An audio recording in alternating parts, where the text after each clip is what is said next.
The silk of my skirt snagged on a rusted pipe, tearing with a sound like a scream trapped in a throat. I didn't stop to look at the damage. I couldn't. The labyrinthine service tunnels beneath the Fairmont Copley Plaza smelled of stale grease, damp concrete, and the metallic tang of my own terror. Behind me, the muffled thrum of the engagement party continued, a sophisticated beast that had tried to swallow me whole. I was the guest of honor, the prize filly on display, the daughter of Senator William Evans, and as of 20 minutes ago, the most expensive piece of merchandise in Boston. I pushed through a heavy steel door marked "No Exit," the crash of the bar against my hip sending a jolt of pain up my spine that barely registered. My lungs burned. Every breath was a ragged gasp, scraping against my ribs. I had to get out. I had to disappear before they realized the bride-to-be hadn't just gone to the powder room to touch up her lipstick, but had vanished into the bowels of the hotel like a ghost. My mind kept replaying the conversation I wasn't meant to hear. It played on a loop, a nightmare I couldn't wake up from. I had been standing just outside the library, pressing a cold glass of water to my forehead, trying to stave off the migraine that had been threatening me all day. The door had been cracked open just an inch. "She's spirited, William. I'll give her that," Lucas Vane had said. His voice was smooth, like oil slicked over asphalt. Lucas, my fiancé, the man who had courted me with charity galas and orchestrated photo ops. The man I thought was just a boring, ambitious politician.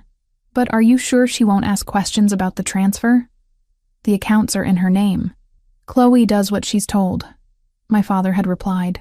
The dismissal in his tone was absolute. It wasn't the voice of a parent. It was the voice of a broker closing a deal. Once the marriage license is signed, the spousal privilege laws kick in. You get the access codes to the offshore holdings, I get the campaign financing from your associates, and if the feds ever look too closely at the Da Vinci laundromat, well, Chloe is the one whose signature is on the restoration contracts. She's the perfect scapegoat. An unstable artist with a history of anxiety? The jury will eat her alive. "And after?" Lucas had asked. "Once the assets are liquidated? Do whatever you want. An accident. An overdose. She's not necessary after the merger is complete." I stumbled, my heel catching on a grate. I fell hard, my knees slamming into the dirty concrete floor of the loading dock. The white satin of my Vera Wang gown, a dress that cost more than most people earned in a decade, soaked up the grime instantly. I scrambled up, ignoring the sting of scraped skin. They weren't just planning a marriage. They were planning a funeral. My funeral. I burst out of the loading bay doors and into the night. The weather had turned violent.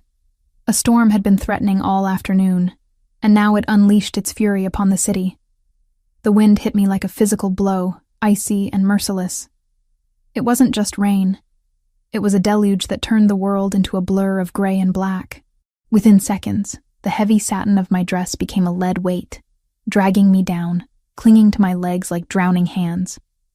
My hair, pinned up in an intricate chignon with diamond-studded pins, began to collapse, wet strands plastering themselves against my face, blinding me. I kicked off my heels. They were useless now. I ran barefoot onto the asphalt, the rough surface biting into my soles, but the pain was grounding. It was real. The champagne-soaked lie back in the ballroom was the dream. This cold, hard pavement was the reality. I couldn't go to the police. My father controlled half the precinct, and Lucas owned the other half. I couldn't go to my apartment. It would be the first place they looked. I had no phone, no wallet, no ID. Everything was in the clutch I had left at the table. I was a ghost in a wedding dress, sprinting through the back alleys of Boston with nothing but the adrenaline pumping through my veins. Headlights swept across the brick wall to my left. Panic, sharp and electric, surged through me. I threw myself behind a dumpster that smelled of rotting fish and garbage. A black SUV rolled past slowly, prowling. It wasn't a police car. It was an unmarked Escalade with tinted windows. The kind of car that didn't exist on official records. I pressed a hand over my mouth to stifle the sob clawing its way up my throat. They were already hunting. I waited until the taillights faded around the corner before I moved. I needed cover. I needed a place where the senator's influence was weak. a place where the neatly manicured laws of Beacon Hill didn't apply. Instinct, primal and desperate, pulled me toward the north end, the old Italian district. The streets there were narrow, a tangled knot of history and secrets where a limousine couldn't fit, and where shadows were deep enough to hide a woman in white. I ran until my chest felt like it was filled with broken glass. I didn't know how long I had been moving. 10 minutes, an hour? Time had dissolved into the rhythm of my feet slapping against wet cobblestones. The architecture changed around me. The glass and steel of the financial district gave way to red brick, iron fire escapes, and the smell of basil and rain-slicked granite. My vision was spotting. The cold was seeping into my bones, making my teeth chatter so hard my jaw ached. I turned down a narrow street, Hanover, then took a sharp left into a dimmer, quieter alley. I needed to get indoors. Hypothermia was going to kill me before Lucas did if I stayed out here. I looked up at the building in front of me. It was a townhouse, imposing and stoic, built from dark brick that seemed to swallow the light. I recognized the ironwork on the gate. Years ago, before the funding was cut, this building had housed a private archive of Renaissance art restoration techniques. I used to come here as a student to study pigment compositions. I remembered the heavy oak door. I remembered there was a side entrance that used to be left unlocked for the delivery trucks. It was a desperate, stupid hope. The archive had closed 3 years ago. It was likely a private residence now, or gutted and empty, but I had nowhere else. I stumbled up the 3 stone steps, my bare feet slipping on the wet slate. I reached for the handle. Locked. Of course it was locked. Tears, hot and frustrated, finally spilled over, mixing with the rain on my cheeks. I leaned my forehead against the wood, shivering violently. Please, I whispered to the universe, to God, to anyone listening. Please don't let this be the end. Then I heard it. The distinctive, aggressive hum of an engine turning into the alley. I whipped my head around. The black SUV had found me. It crawled toward me like a shark scenting blood in the water. The high beams blinded me, pinning me against the door like an insect on a display board. Terror replaced exhaustion. I pounded on the door with my fist. Open up! I screamed, my voice cracking. Please, help me! The car doors opened. Men stepped out. Not police, not security. These men wore leather jackets and moved with a predatory synchronization that spoke of violence as a profession. I saw the glint of metal in the hand of the lead man. A pistol, held low against his thigh. They weren't here to retrieve a bride. They were here to erase a problem. I hammered on the wood again, harder, until my knuckles bruised. Help! Is anyone there? Please! I heard the heavy click of a deadbolt sliding back. The door swung inward. I didn't wait for an invitation. I practically fell across the threshold, collapsing onto a foyer floor made of polished hardwood. Warmth washed over me, the smell of burning oak, old paper, and something deeper, darker, like sandalwood and tobacco. I scrambled backward, crab-walking until my back hit the wall, clutching the ruined bodice of my dress to my chest. I looked up. The man standing there was not the elderly archivist I remembered. He was a mountain of a man, framing the doorway with shoulders that strained against a white dress shirt. The shirt was unbuttoned at the collar, revealing the column of a thick, strong neck. His sleeves were rolled up to his elbows, exposing forearms corded with muscle and dusted with dark hair. In one hand, he held a tumbler of amber liquid. In the other, hidden partially behind the doorframe, was a gun, matte black, steady. He looked down at me. His eyes were dark, almost black in the dim light of the hallway, set beneath brows that were currently drawn together in calculation, not concern. He didn't look shocked to find a half-drowned bride on his doorstep. He looked annoyed. I choked out, water dripping from my hair into my eyes. They're going to kill me. He didn't answer. He looked past me, out into the rain. The sound of boots crunching on gravel echoed from the street. The men from the SUV were approaching. Hey, one of them shouted, his accent thick, guttural. That's our girl. Send her out and we walk away. The man in the doorway didn't flinch. He didn't even put down his drink. He stepped forward, crossing the threshold onto the small porch, placing himself between me and the encroaching darkness. He moved with a lethargic grace that was more terrifying than any sudden movement could have been. It was the confidence of an apex predator who knew exactly where he stood on the food chain. I huddled deeper into the shadows of the hallway, peering around his leg. There were 4 of them. They looked big, mean, and ready to tear this house apart. "You're lost," the man in the doorway said. His voice was a low rumble, a baritone that vibrated through the floorboards and into my shivering body. It wasn't a question. "We're not lost, pal," the leader of the mercenaries sneered, stepping into the halo of the porch light. He raised his gun slightly. "We're cleaning up a mess. The girl belongs to Senator Evans. We have instructions to retrieve her. Give her to us, and you don't have to deal with the fallout." The man took a slow sip of his whiskey. He swallowed, the movement of his throat hypnotic in the tension. "You must be new to Boston," he said, his tone conversational, bored even. "Or you would know that this house sits on Ravellini ground." The air in the alley seemed to freeze.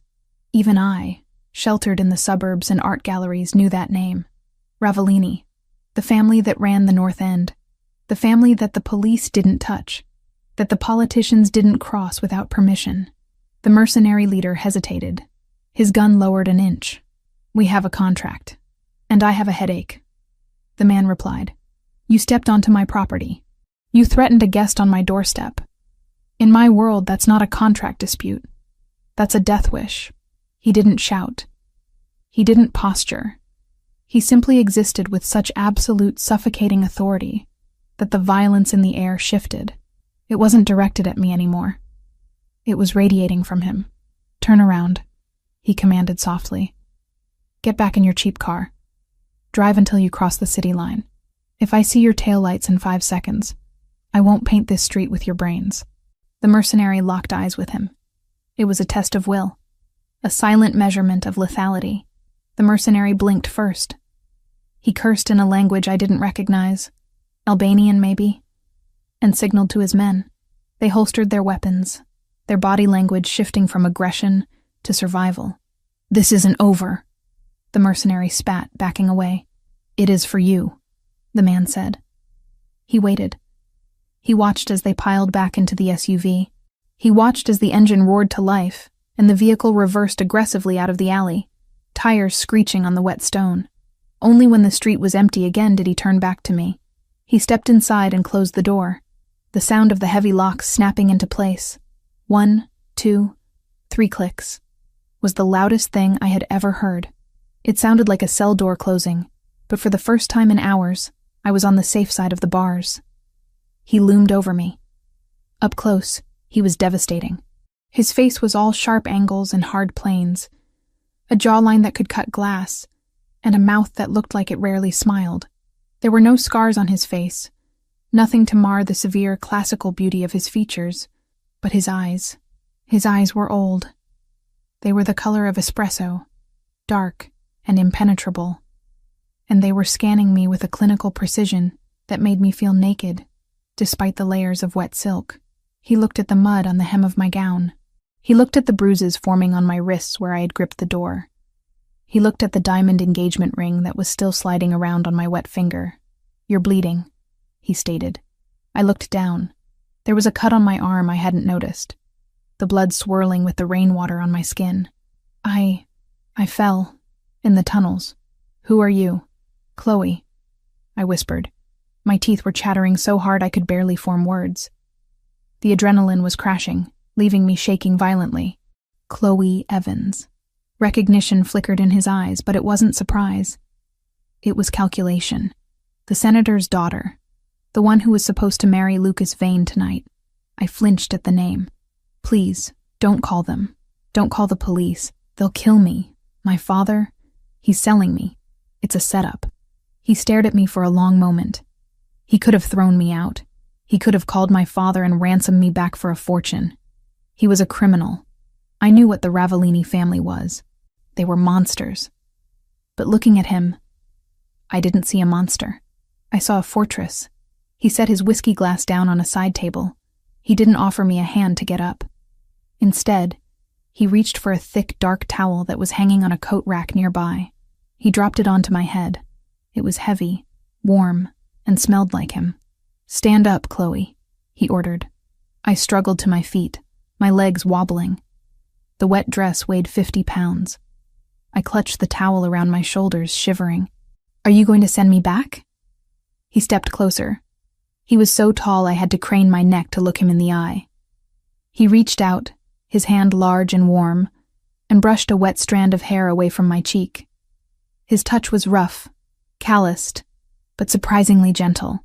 His thumb grazed my jawline, tilting my face up to the light. "Out there," he said, his voice dropping to a rough whisper that traveled straight to my marrow. "You are currency. You are a problem to be solved or an asset to be liquidated." He leaned down, his face inches from mine. I could feel the heat radiating off him. But here, his eyes locked onto mine, demanding total submission, total honesty. "Here, you are under my roof. And the Ravellinis protect what is theirs." My breath hitched. "I'm not yours. You knocked on my door," he murmured. "You crossed my threshold. Fate brought you here, but I am the one deciding to keep you." He stepped back, gesturing toward the interior of the house, a dark, sprawling expanse of shadows and luxury. "Stay with me," he said. It wasn't a question. It was a command wrapped in a promise. "Stay with me, and they will never touch you again." I looked at the door behind him, the barrier between me and the storm, between me and the death that awaited me at the hands of my own father. Then I looked at him, Marco Ravellini, the wolf who ruled the city. He was dangerous. He was lethal. But in his darkness, there was a strange, terrifying safety. I tightened the towel around myself, feeling the first returning sensation in my frozen fingers. I took a step toward him. "Okay," I whispered. He didn't smile. He just nodded, once, sharp and final. He turned and walked into the darkness of the house. And without looking back, he expected me to follow. And I did. The whiskey burned. It was a sharp, amber fire that coated my throat and settled in my empty stomach like a heavy stone. But it was the only thing keeping the tremors at bay. I sat in a high-backed leather wing chair that probably cost more than my entire tuition at the Restoration Institute, clutching the crystal tumbler with both hands. The library of the townhouse was vast, a cathedral of dark mahogany and shadows, illuminated only by the dying embers in the fireplace and a single brass lamp on the desk. Marco Ravellini stood by the window. He hadn't moved for 5 minutes. He was watching the street, his back to me, a silhouette of broad shoulders and coiled tension. He had discarded his jacket, and the white dress shirt stretched across his back as he crossed his arms. He hadn't asked me if I was cold. He hadn't asked me if I was hungry. He was letting me stew in the silence, waiting to see if I would crack. "My father isn't going to stop," I said. My voice sounded foreign to my own ears, raspy, hollow, stripped of the polite cadence I had been trained to use at political fundraisers. "He has the entire Boston PD in his pocket. If you think the Ravellini name is enough to keep him away forever, you don't know William Evans." Marco turned slowly. The movement was fluid, predatory. He walked to the desk, poured himself another drink, and leaned against the heavy wood, crossing his ankles. He looked at me over the rim of his glass, his dark eyes unreadable. "I know your father, Chloe," he said, his voice a low rumble that seemed to vibrate through the floorboards. "I know he votes against organized crime bills in public and takes kickbacks from the Albanian mob in private. I know he's desperate, but desperation makes men sloppy. And tonight, he was very sloppy." He set the glass down with a sharp clink. "But I don't run a charity for runaway brides," he continued, his tone hardening. "You brought heat to my doorstep. Serious heat. I need to know why. Why would a senator sell his only daughter to a man like Lucas Vane? What is so important that he would risk a federal kidnapping charge to get you back?" I took another sip of whiskey, the alcohol finally numbing the stinging scrape on my knee. I looked around the room, my eyes landing on a painting hanging above the mantel. It was a portrait of a merchant, styled in the Dutch Golden Age tradition. The light, the shadow, the texture of the velvet coat. It was masterful. "That Vermeer," I said, pointing a trembling finger at the canvas. Marco glanced at it, a flicker of surprise breaking his stoic mask. "What about it?" "It's a fake," I stated flatly. He raised an eyebrow. I paid $3 million for that at a private auction in Zurich. It has papers of authentication from the Rijksmuseum. The papers are forged, I said, the professional part of my brain taking over, pushing the fear aside. Look at the craquelure near the hands. The cracks are too uniform. They fan out in a spiderweb pattern that suggests rapid thermal expansion. That canvas wasn't aged by 400 years of Dutch air. It was baked in a convection oven in a basement in New Jersey about 10 years ago. And the blue pigment on the coat, it's synthetic ultramarine. Vermeer used crushed lapis lazuli. The light refraction is completely different. Marco stared at the painting, then back at me. A corner of his mouth ticked up. It wasn't a smile, not really. It was an acknowledgement. Go on, he said. That's what I do, I told him, meeting his gaze. I'm a restorer. I specialize in provenance and layer analysis. My father, he owns a gallery. The Evans Collection. It's a front. For years he's been having me restore works of art. He brings me pieces, tells me they need cleaning or relining. I didn't ask questions. I was just happy he was paying attention to me, happy to be useful. I swallowed hard, the bile rising in my throat. I wasn't restoring them, Marco.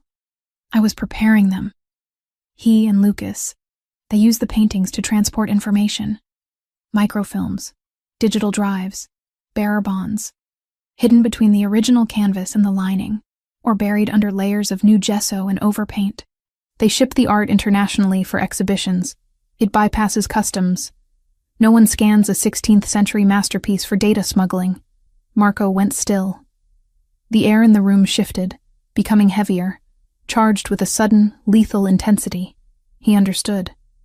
He wasn't just a thug with a gun. He was a strategist. He saw the board. And tonight? He asked softly. I overheard them. I whispered. I wasn't supposed to be there. They were discussing the merger. My marriage to Lucas wasn't about politics. It was about consolidating the assets. Once I signed the marriage license, spousal privilege would prevent me from testifying if the feds ever found out. And once the transfer was complete, once the Da Vinci Project was fully laundered, you become a loose end, Marco finished. They were going to kill me, I said, the words tasting like ash. An overdose. An accident. It didn't matter. I was just the packaging for the deal. Marco pushed off the desk and walked toward me.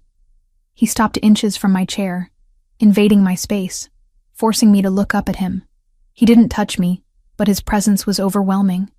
He smelled of rain and violence. Do you know which paintings? He asked. I know all of them, I said, my voice gaining strength. I know the chemical composition of the solvents needed to strip the layers without destroying the evidence. I know the shipping schedules.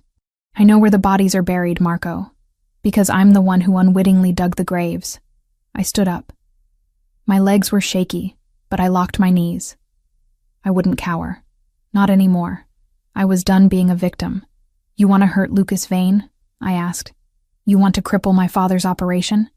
I can give you the map. I can decode every single piece of art they have. And what do you want in return? I want to live, I said. And I want to burn their world down. Marco studied me for a long moment. He looked at my ruined dress, my wet hair, the fire in my eyes that mirrored his own. He reached out and took the empty glass from my hand, setting it aside on a bookshelf. Deal, he said. There was no contract, no handshake, just that single word, heavy with obligation. Pack your things, he said, turning toward the door. Then he paused. Wait, you don't have things. We're leaving. Now. Leaving? I asked, panic flaring again. Where? This townhouse is burned, Marco explained, checking the magazine of his pistol before sliding it back into his holster. Your father knows you're in the North End. He won't strike tonight because he's scared of a war. But by morning, he'll have a judge sign a warrant. We're going to the main estate, my territory, the only place in Massachusetts where a senator's badge means nothing. He didn't grab my arm. He didn't push me. He opened the door and waited. It was a choice. I could walk out into the rain and take my chances, or I could walk with him into the belly of the beast. I walked with him. The The drive was a blur of rain-streaked windows and silence.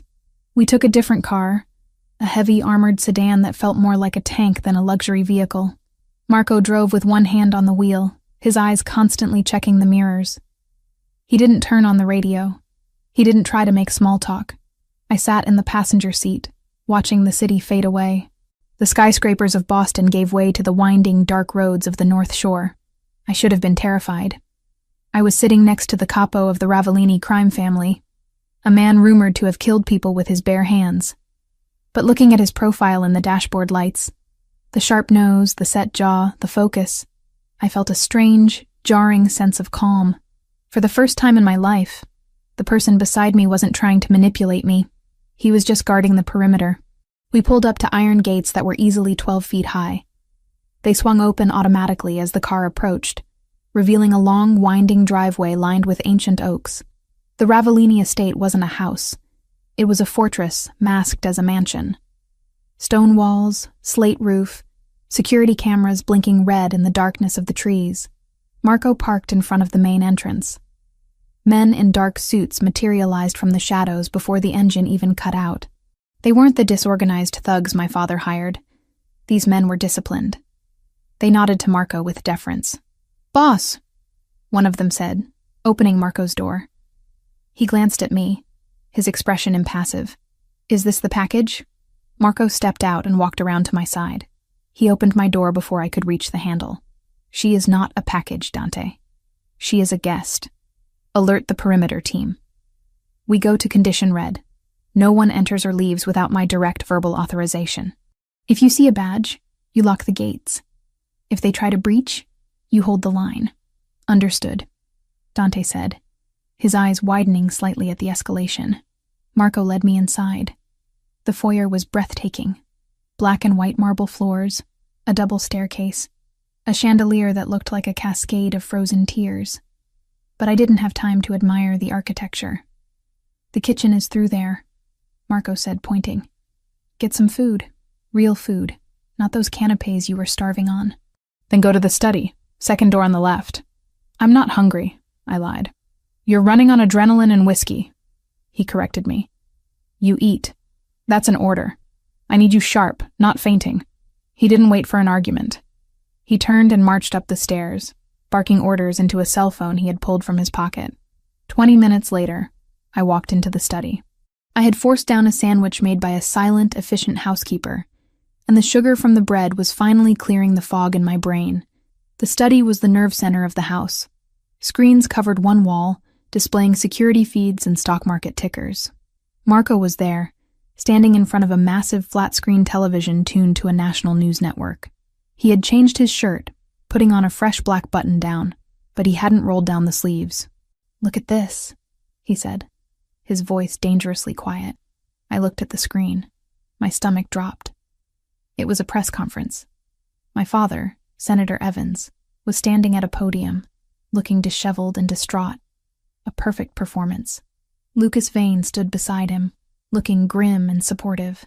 "My daughter, Chloe, has been struggling with severe mental health issues for some time," my father was saying, wiping a non-existent tear from his eye. "The stress of the wedding. It caused a psychotic break.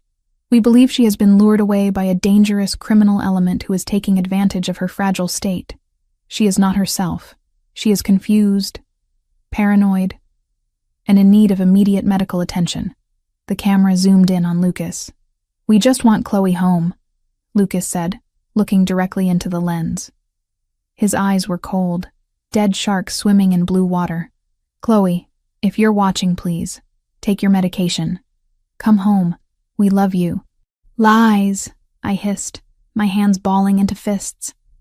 Every word. "I don't take medication. I've never had a break." "They're setting the narrative," Marco said. "They're delegitimizing anything you say before you even say it. If you go to the press now, you're just the crazy girl ranting about conspiracies." On the screen, a reporter asked a question. "Senator, are there any leads on who she might be with?" "We have reason to believe she is being held against her will by Marco Ravellini," my father said, his voice trembling with fake rage. "A known crime boss. Let me be clear. If anything happens to my daughter, If a single hair on her head is harmed, I will bring the full force of the United States government down on his head. There will be no trial. There will be war. Marco didn't speak. He picked up a heavy crystal ashtray from the coffee table. He didn't throw it with wild anger. He threw it with terrifying precision. The heavy glass smashed into the center of the 80-inch screen. The TV exploded in a shower of sparks and plastic shards. The image of my father's lying face distorted, fractured, and then died into blackness. Silence rang in the room. Marco turned to me. His chest was heaving slightly, the only sign of the fury burning inside him. "He thinks he can threaten me in my own city," Marco said, his voice low. "He thinks he can use you as a shield."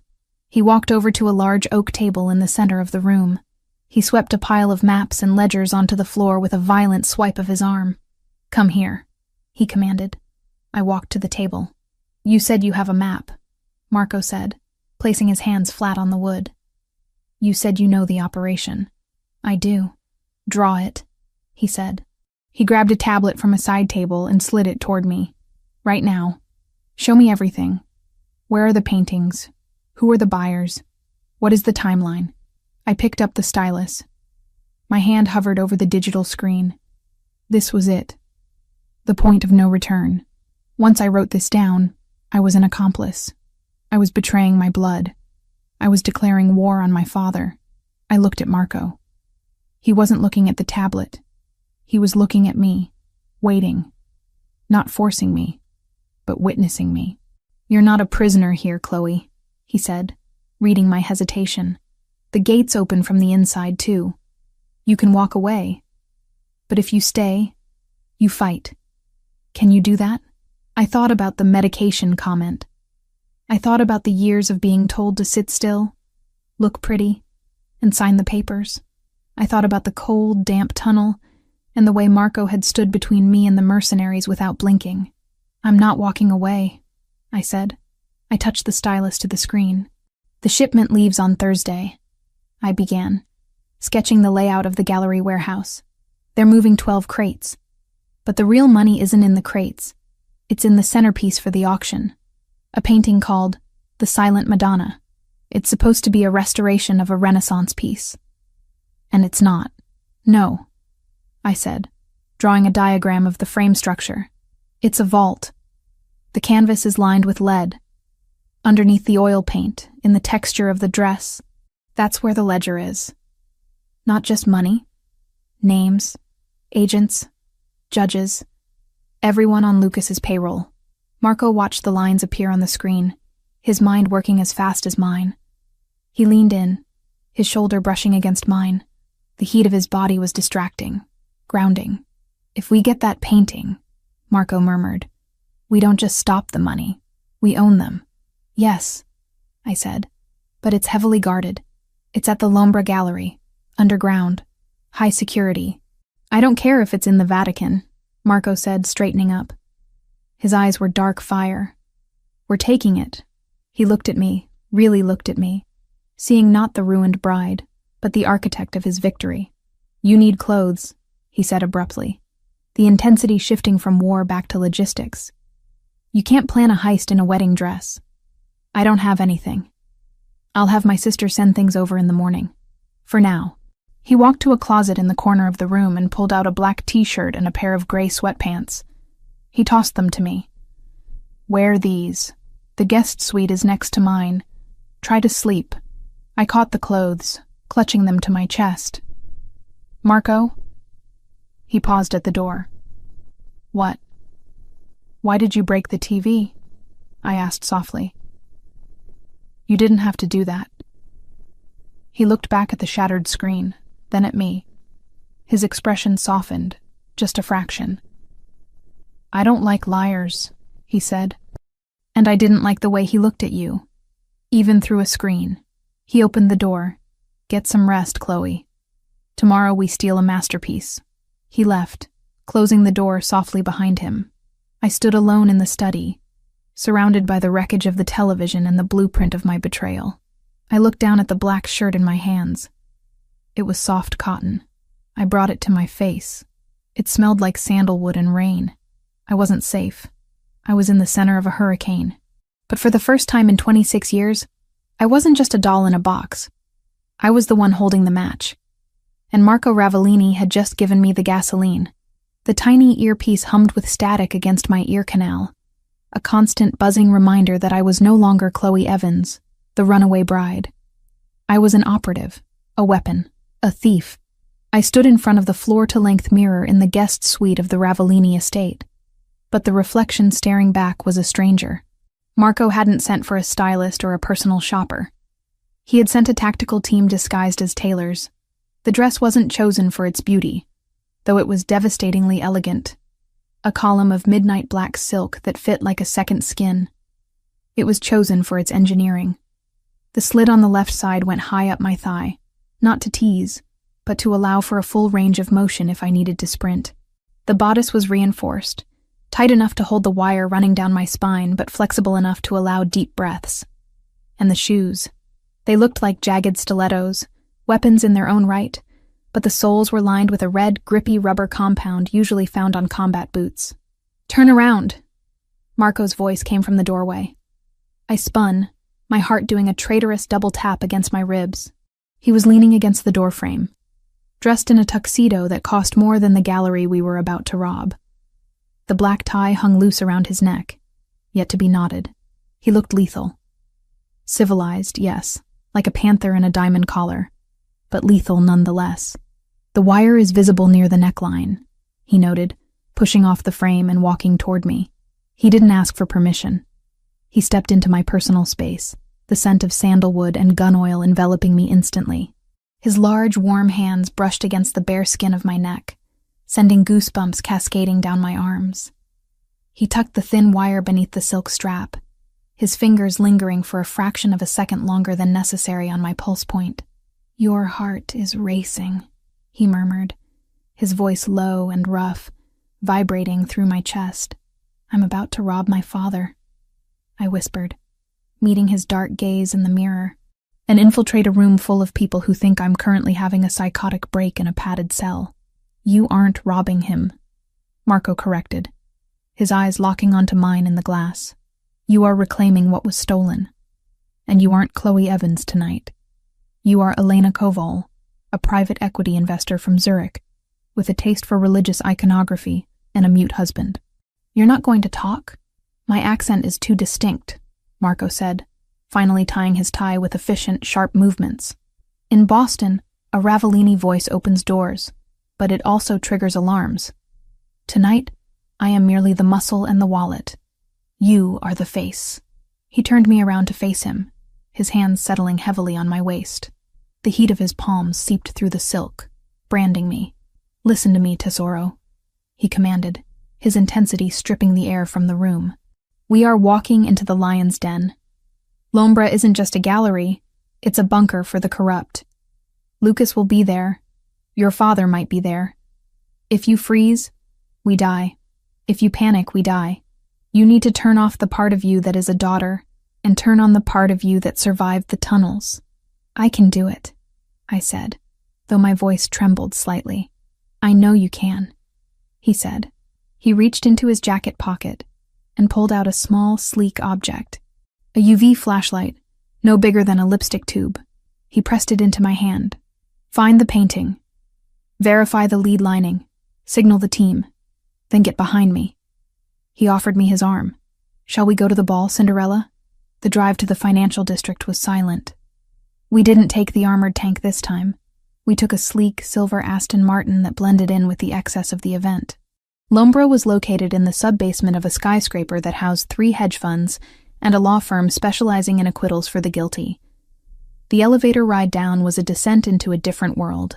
The doors slid open to reveal a cavernous space of polished concrete, exposed industrial pipes painted gold, and walls lined with art that was meant to intimidate rather than inspire.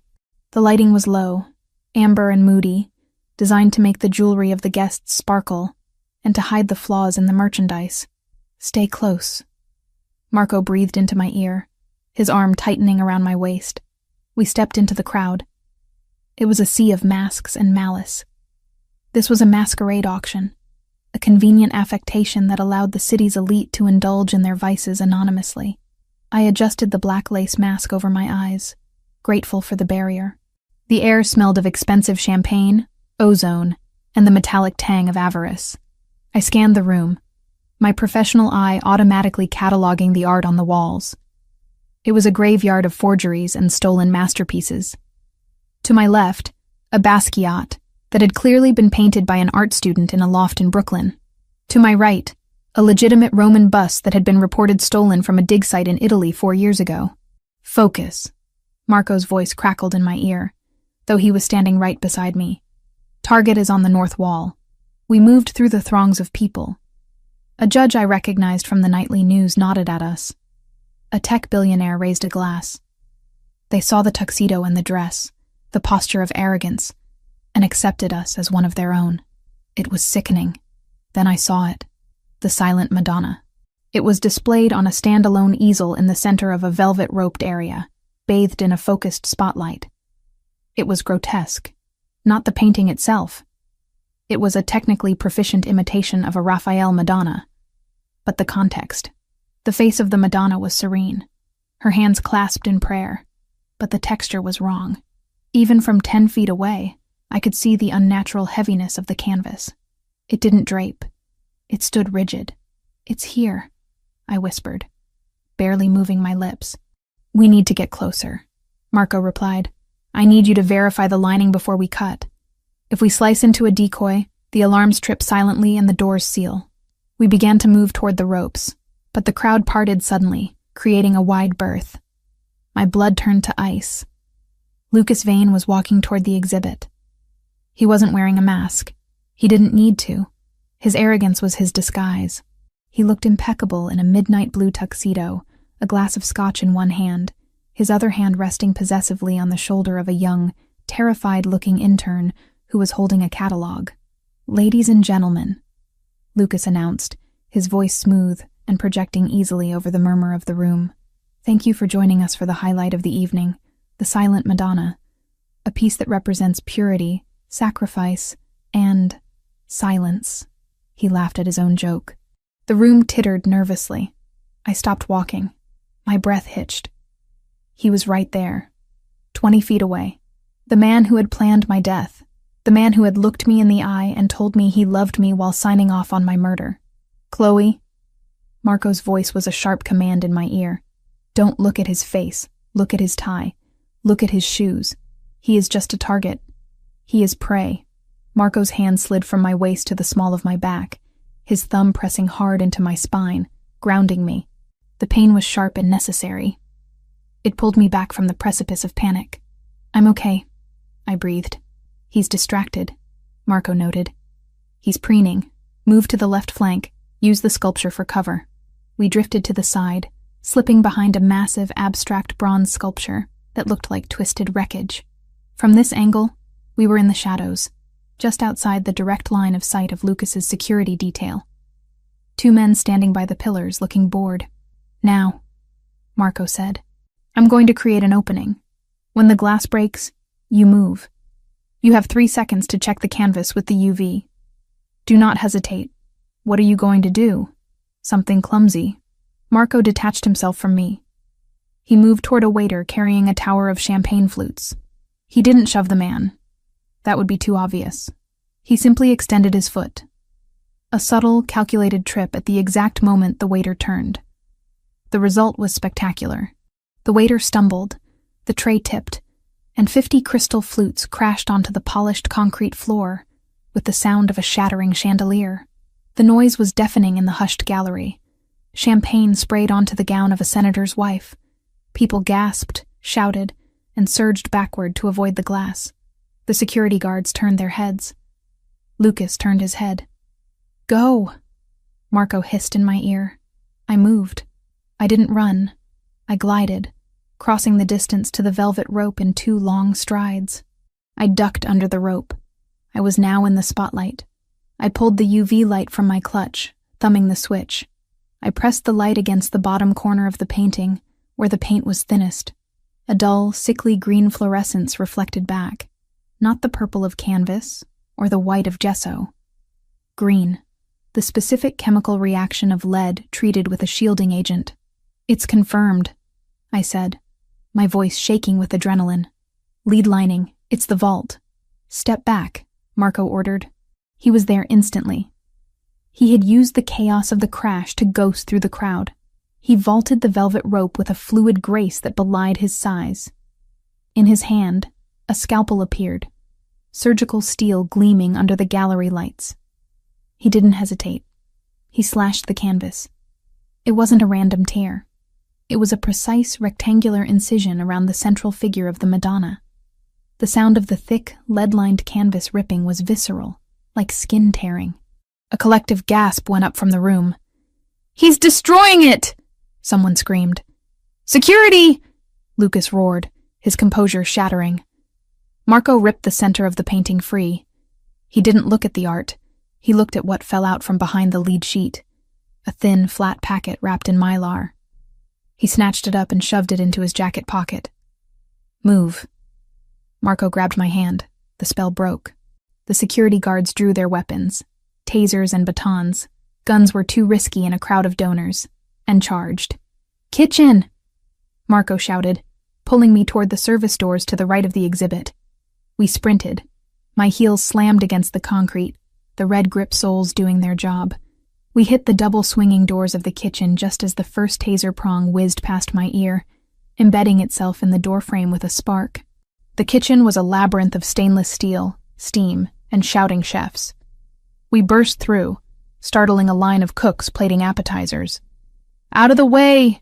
Marco roared, his voice booming over the clatter of pots. We wove through the prep stations. The exit was at the far end, past the dishwashing pit. But as we rounded the corner, the rear exit door burst open. 2 men in suits blocked the way. These weren't gallery security.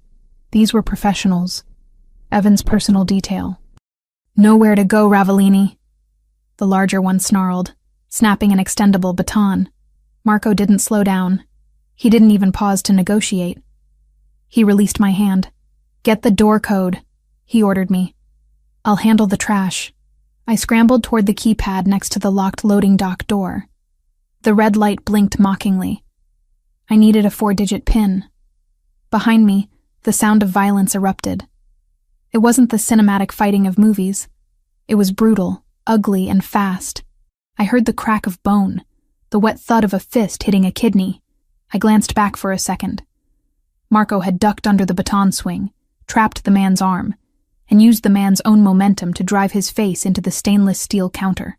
The man crumpled. The second guard lunged at Marco with a knife. "The code, Chloe." Marco grunted, dodging the blade by an inch. "Think, what does your father love?" My mind raced. My birthday? No, he barely remembered it. His anniversary? No. The date he was elected? Too public. Then I remembered the painting. The fake Vermeer. The date on the fake authentication papers. 1665. I punched it in. 1 to 6 to 6 to 5. Electronic buzz. Access denied. "Wrong code," I screamed. Marco caught the knife hand, twisting the guard's wrist until I heard a sickening snap. The guard screamed, dropping the weapon. Marco kicked him in the chest, sending him flying into a rack of drying pots. "Try again," Marco yelled, backing toward me, breathing hard but uninjured. "Think like him. What is his password for everything?" I closed my eyes, visualizing my father's office, his safe, his ego. It wasn't a date. It was a number. The number of votes he won by in his first landslide victory. The number he bragged about at every dinner party. 2412. I keyed it in. The light turned green. The heavy hydraulic lock hissed. "Got it." I shoved the door open. Rain and cold night air blasted into the hot kitchen. We spilled out onto the loading dock. The alley was dark, slick with oil and water. "Where's the car?" I gasped, looking around. The Aston Martin was parked blocks away. We couldn't go back to the front. "There." Marco pointed to a nondescript gray sedan idling halfway down the alley. "Plan B." We ran for it. But the back door of the kitchen slammed open again. Lucas Vane stood there. He wasn't holding a drink anymore. He was holding a gun. A silver revolver that looked too large for his manicured hand. "Chloe!" he screamed, his voice cracking with rage. You ungrateful bitch! He raised the gun. Marco didn't dive for cover. He stepped in front of me, shielding my body with his own. He raised his own weapon, the Beretta he had pulled from his waistband. Lucas fired. The shot went wild, sparking off the brick wall 3 feet to our left. He was panicking. He wasn't a shooter. He was a politician. Marco didn't miss. He fired 2 shots. Not to kill. Too much paperwork. Too much heat for a public figure. He shot the ground in front of Lucas, sending shards of concrete flying into his shins, and then he shot the light fixture above the door, plunging the dock into darkness. Car! Now! Marco shoved me toward the driver's side of the gray sedan. Me? I yelled. I need to cover the rear. You drive. I didn't argue. I threw myself into the driver's seat. The keys were already in the ignition. I twisted them, and the engine roared to life. It was a sleeper car, shabby on the outside, modified racing engine on the inside. Marco dove into the passenger seat just as I slammed the gear shift into drive. Go! Go! Go! I floored it. The tires spun on the wet asphalt, smoking, then caught traction. The car fishtailed violently, missing a dumpster by inches, and shot out of the alley onto the main street. Left! Marco shouted, checking the side mirror. We have company. I glanced at the rearview mirror. 2 black SUVs were peeling out of the garage exit behind us. The mercenaries. Hold on, I gritted out. I took the corner onto Congress Street at 60 miles an hour. The back of the car swung out, drifting. I steered into the skid, correcting with a reflex I hadn't used since the defensive driving course my father made me take, after a kidnapping scare when I was 12. They're gaining, Marco said calmly. He rolled down his window. The wind and rain whipped into the cabin. He leaned out, bracing his arms on the doorframe, the Beretta steady in his grip. Bang, bang, bang. The shots were deafening inside the car. Behind us, the lead SUV swerved. Marco had hit the front tire. The massive vehicle lost control, hydroplaning across the lanes and slamming into a parked delivery truck with a crunch of metal that vibrated through my steering wheel. One down, Marco said, pulling back inside and rolling up the window. He looked at me. There was no fear in his eyes. There was something else. A wild, electric approval. You drive like a getaway driver, he noted, sounding almost impressed. I learned to drive so I could run away from him, I said, my knuckles white on the wheel. I just never had a place to run to until tonight. We sped through the red light at the intersection, leaving the chaos of the financial district behind. The adrenaline was starting to shake my hands, but the car was steady. Where are we going? I asked, my breathing ragged. The estate?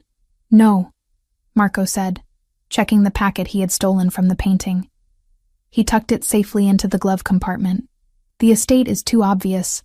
They'll expect us to go to ground. We're going to the safe house in the Berkshires. It's off the grid. No cameras, no satellite linkage. He reached over and placed his hand on my thigh, his thumb rubbing soothing circles against the tense muscle. The touch was grounding, pulling me back from the edge of hysteria. You did good, Chloe, he said quietly. You didn't freeze. I wanted to, I admitted. When I saw him, when I saw Lucas, I wanted to throw up. But you didn't, Marco said. You acted. That's the difference between a victim and a survivor. I looked at him for a split second, before turning my eyes back to the rain-slicked road. He was right. I had walked into the lion's den. I had looked the monster in the face, and I had stolen his prize. The painting, I asked. What's in the packet? Marco opened the glove box and pulled out the Mylar envelope. He ripped it open. Inside wasn't money. It wasn't a ledger. It was a stack of transparent films, microdots. It's not just names, Marco said, holding one up to the passing streetlights. These are schematics, blueprints. For what? For a building, Marco said, his voice turning ice cold. A federal building. Chloe, they aren't just laundering money. They're selling infrastructure vulnerabilities to foreign cells. This isn't corruption. This is treason. The weight of what we had just done settled over us. We hadn't just robbed a gallery.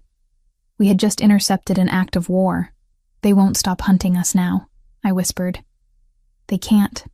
Good, Marco said, racking the slide of his empty gun to reload a fresh magazine.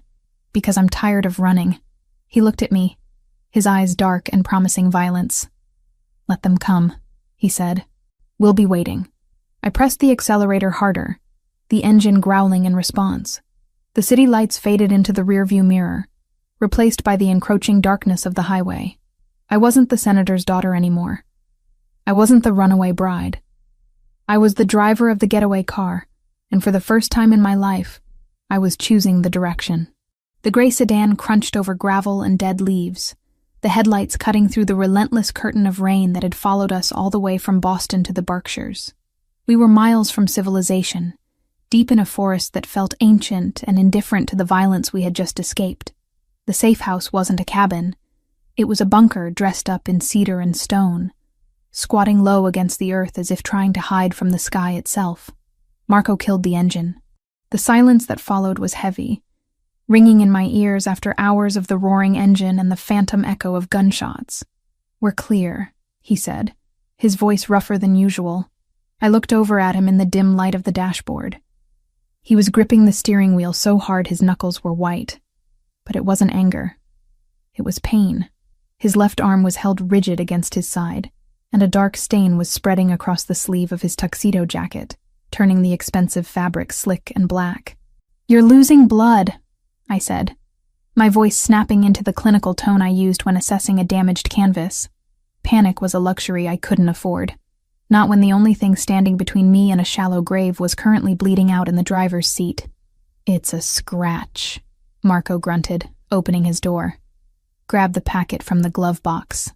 It's not a scratch, Marco. You took a knife meant for my throat. He didn't argue. He stepped out into the rain, moving with a stiff, guarded gait that terrified me more than if he had collapsed. Marco Ravellini was a force of nature. Seeing him vulnerable felt like watching a mountain crack. I grabbed the stolen microdots, shoved them into my pocket, and followed him. The interior of the house was cold, smelling of stale air and pine. Marco punched a code into a keypad by the door, and the security lights flickered on, revealing a space that was utilitarian and stark. Leather furniture, bare walls, a kitchen that looked like it had never been used. There were no personal touches, no photos, no life. This was a place people came to survive, not to live. Marco walked straight to the kitchen island and leaned heavily against the granite counter. He hissed a breath through his teeth, his face paling beneath the tan. First aid kit, I demanded, throwing my wet jacket onto a bar stool. Where is it? Bathroom. Under the sink, he managed to say, his eyes closing for a brief second. I ran. I didn't just walk. I sprinted to the bathroom, falling to my knees to wrench open the cabinet. It wasn't a standard drugstore kit. It was a trauma bag. Suture kits, coagulants, morphine, sterilized scalpels. The tools of his trade. I grabbed the bag and a bottle of rubbing alcohol and ran back. Marco had managed to peel off his jacket. His white dress shirt was ruined, the entire left sleeve saturated with blood. He was trying to undo the buttons with one hand, his fingers clumsy and shaking slightly. Stop, I ordered, moving into his space. Let me. He looked at me, his dark eyes hazy with pain but still sharp with that intense, unnerving focus. He dropped his hand. I stepped between his legs, my fingers working quickly to undo the buttons. I peeled the wet, bloody cotton away from his skin, wincing as the fabric stuck to the wound. The gash was ugly, a jagged slice running 4 inches down his bicep, deep enough that I could see the red rawness of the muscle beneath the subcutaneous layer. It was bleeding sluggishly now, but it was wide and angry. This needs stitches, I said, examining it with the same detachment I used for a torn Renaissance tapestry, and it needs to be cleaned. It's going to hurt. Do it, Marco said. He gripped the edge of the granite counter with his good hand, his biceps flexing as he braced himself. I washed my hands, snapped on a pair of latex gloves from the kit, and poured the alcohol over the wound. Marco didn't scream. He didn't even groan. His jaw clamped shut so hard I saw a muscle feather in his cheek, and a sharp intake of breath hissed through his nose. His body went rigid, hard as stone against my hip, but he didn't pull away. "Breathe," I whispered, dabbing the wound with sterile gauze. "You have to breathe, Marco." "I'm fine," he ground out. "You're a terrible liar." I threaded the suture needle. My hands, which had been trembling on the steering wheel an hour ago, were now perfectly steady. This was mechanics. This was repair. I knew how to stitch canvas to hold for centuries. Skin wasn't so different. "I need you to stay still. If you move, the scarring will be worse." "I don't care about scars," he murmured, watching my face instead of his arm. "I do," I said softly. "I spend my life removing them from things that are beautiful. I pierce the skin." He flinched. Just a microscopic tremor, but held his ground. I worked methodically, tying off each knot with precision. The silence in the room was intimate, heavy with the sound of the rain drumming on the roof and our synchronized breathing. "Why do you do this?" I asked, needing to fill the silence, needing to distract him from the needle sliding through his flesh. "The crime, the violence. You aren't like the thugs my father hires. You're educated. You have an eye for art. You could have been anything." Marco watched my hands. "I wasn't the heir," he said, his voice straining as I tightened a stitch. "My brother, Santino, he was the golden child. He was being groomed to take over, to legitimize the family. I was the spare. I went to university. I studied architecture." I looked up, surprised. "Architecture?" "I wanted to build things," he said, a ghost of a smile touching his lips, bitter and fleeting. "Structures that lasted. Things that couldn't be corrupted." "What happened?" "Santino was soft," Marco said, his face hardening. "He thought he could negotiate with wolves like the Albanians. He thought honor meant something to them. They killed him 6 years ago.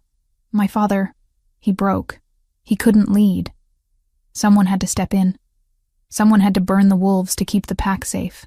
I tied off the final stitch and snipped the thread. So you became the monster to fight the monsters." "I became what was necessary," he corrected.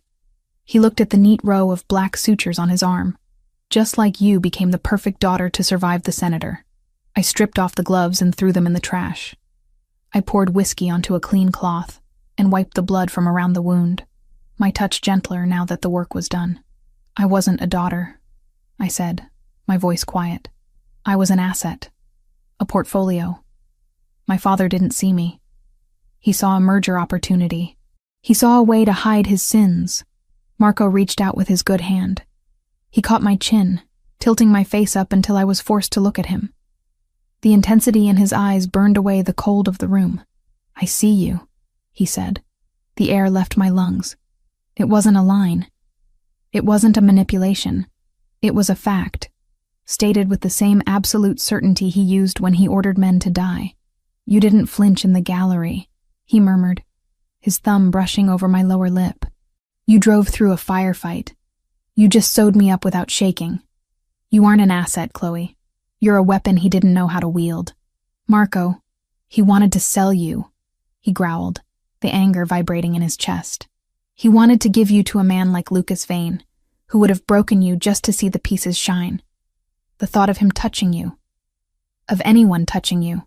He didn't finish the sentence. He didn't have to. He pulled me closer, his hand sliding into the wet hair at the nape of my neck. The distance between us vanished. The smell of him, antiseptic, blood, sandalwood, and raw male heat, flooded my senses. My hands found purchase on his bare chest. His skin was fever hot. I could feel the heavy, powerful beat of his heart against my palms. "I'm not afraid of you," I whispered, the realization crashing over me. I should have been. He was a killer. He was dangerous, but he was the only thing in the world that felt solid. "You should be," he said, his voice dropping to a rough whisper against my mouth. "Because once I kiss you, I'm never letting you go. There is no going back to the gallery, no going back to the life you knew. You stay with me, in the dark, in the blood, always. I don't want to go back," I breathed. "I want to stay." He didn't wait. He crushed his mouth to mine. It wasn't a gentle kiss. It was acclaiming. It was a collision of two people who had been running on the edge of a cliff for too long and finally decided to jump. He tasted of whiskey and danger. His tongue swept into my mouth, demanding, taking, possessing. I made a sound in the back of my throat, a whimper of need that I hadn't known I was capable of making. My fingers curled into his shoulders. I pulled him closer, needing to eliminate every millimeter of space between us. He lifted me, effortlessly. Despite the wound, despite the blood loss, he hoisted me up onto the granite island. He stepped between my thighs, pressing his hips against mine, the hard ridge of his desire undeniable against the thin fabric of my sweatpants. Mia Regina. He groaned against my neck, his teeth grazing the sensitive skin there. My queen, you belong to me. Say it. I'm yours. I gasped, throwing my head back as his lips trailed fire down my throat. I'm yours, Marco. He stripped the shirt off me. The air was cold, but his hands were searing. He looked at my body, not with lust, but with reverence, like I was the masterpiece he had stolen, the only thing of value in a world of fakes. Beautiful, he breathed. Perfect. There was no fumbling, no awkwardness. It was primal. When he entered me, I felt it in my soul. It was a grounding, an anchoring. The storm outside raged, wind battering the windows, but in that kitchen, on that cold granite counter, I was burning. We moved together in a rhythm that was frantic and desperate, a reaffirmation of life in the face of the death we had narrowly escaped. Every touch was a promise. Every kiss was a seal. I wrapped my legs around him, pulling him deeper, wanting to absorb his strength, his darkness. I wanted him to mark me, to change me, so that no matter what happened tomorrow, I would never be the same again. When the end came, it shattered me. I cried out his name, my body bowing off the counter, burying my face in the crook of his neck. He followed me seconds later, a guttural roar tearing from his throat as he poured himself into me. We stayed like that for a long time, tangled together, breathing hard, his forehead resting against mine. The adrenaline had faded, replaced by a heavy, languid exhaustion. But the fear was gone. I wasn't alone anymore.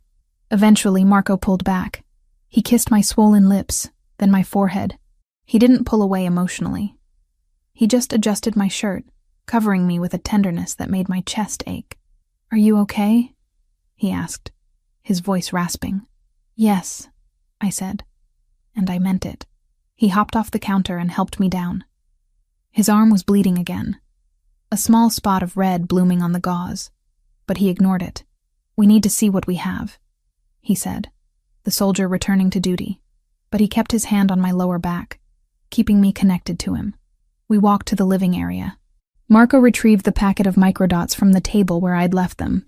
He pulled a specialized laptop from a secure case under the sofa, a military-grade machine that looked like it could survive a bomb blast. He sat on the leather couch and pulled me down next to him. I leaned my head on his shoulder, watching the screen boot up. "It's old tech," Marco noted, holding one of the films up to the light.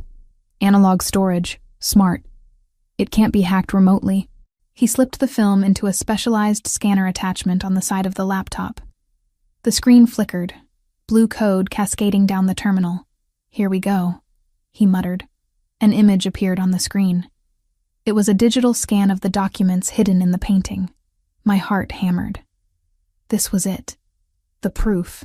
But as the file opened, a red box flashed on the screen. "Encryption detected. Biometric key required." Damn it. Marco cursed softly. "What?" I sat up. "What does it mean?" "It means the data is scrambled," Marco said, pointing to the chaotic jumble of characters on the screen. "Your father isn't an idiot. He didn't just hide the files. He locked them. See this algorithm? It's a dual-key system. We have the data, but we don't have the Rosetta Stone to read it." "Is it a password?" I asked. "A number?" "No." Marco shook his head, frustration tightening his jaw. "Look at the prompt. Insert physical token. It's a hardware key, a drive, a chip, something physical that completes the circuit." I closed my eyes, visualizing my father's office, his habits. He wears a necklace, I said slowly. A silver chain. He never takes it off. There's a pendant on it. It looks like a chess piece, a black rook. Marco looked at me. A rook? Yes. He told me it was a family heirloom. But the Evans family were farmers, Marco. They didn't have heirlooms. He touches it when he's nervous. He was holding it tonight during the press conference. That's it, Marco said. That's the key. The USB drive is inside the pendant. So we have the lock, I said, a cold dread settling in my stomach. But the key is around his neck, and he's surrounded by federal agents. We can't get to him, Marco admitted. Not without starting a war that levels half the city. If he's in federal custody, or even under their protection, he's untouchable. He reached for the remote control on the table and flicked on the small television mounted in the corner. Let's see what the narrative is. The news channel was live. The banner at the bottom of the screen was bright red. Breaking news. The reporter was standing outside the Lombra Gallery. Police lights strobed in the background, painting the wet street in chaotic flashes of blue and red. Authorities have escalated the search for Chloe Evans, the reporter said, looking grave. Following a violent altercation at a downtown gallery tonight, police have issued a federal warrant. My breath hitched. A warrant for me? No, Marco said. Listen, police are seeking Marco Ravellini, the reporter continued. Not just for kidnapping, but now for acts of domestic terrorism. Sources say shots were fired and an explosive device was detonated inside the gallery. Explosive device? I gasped. You shot a light fixture. They're spinning it, Marco said, his face grim. But that's not the worst part. The screen cut to a new graphic. It was a photo of me. Not the polished socialite photo, but a grainy image from a security camera tonight. Me running from the gallery. Me holding a gun. Wait, I wasn't holding a gun. I was holding the UV light. But in the grainy footage, it looked like a pistol. Chloe Evans is now considered an armed accomplice, the reporter said. Her father, Senator Evans, has issued a plea for her safe return, stating she is being manipulated and drugged.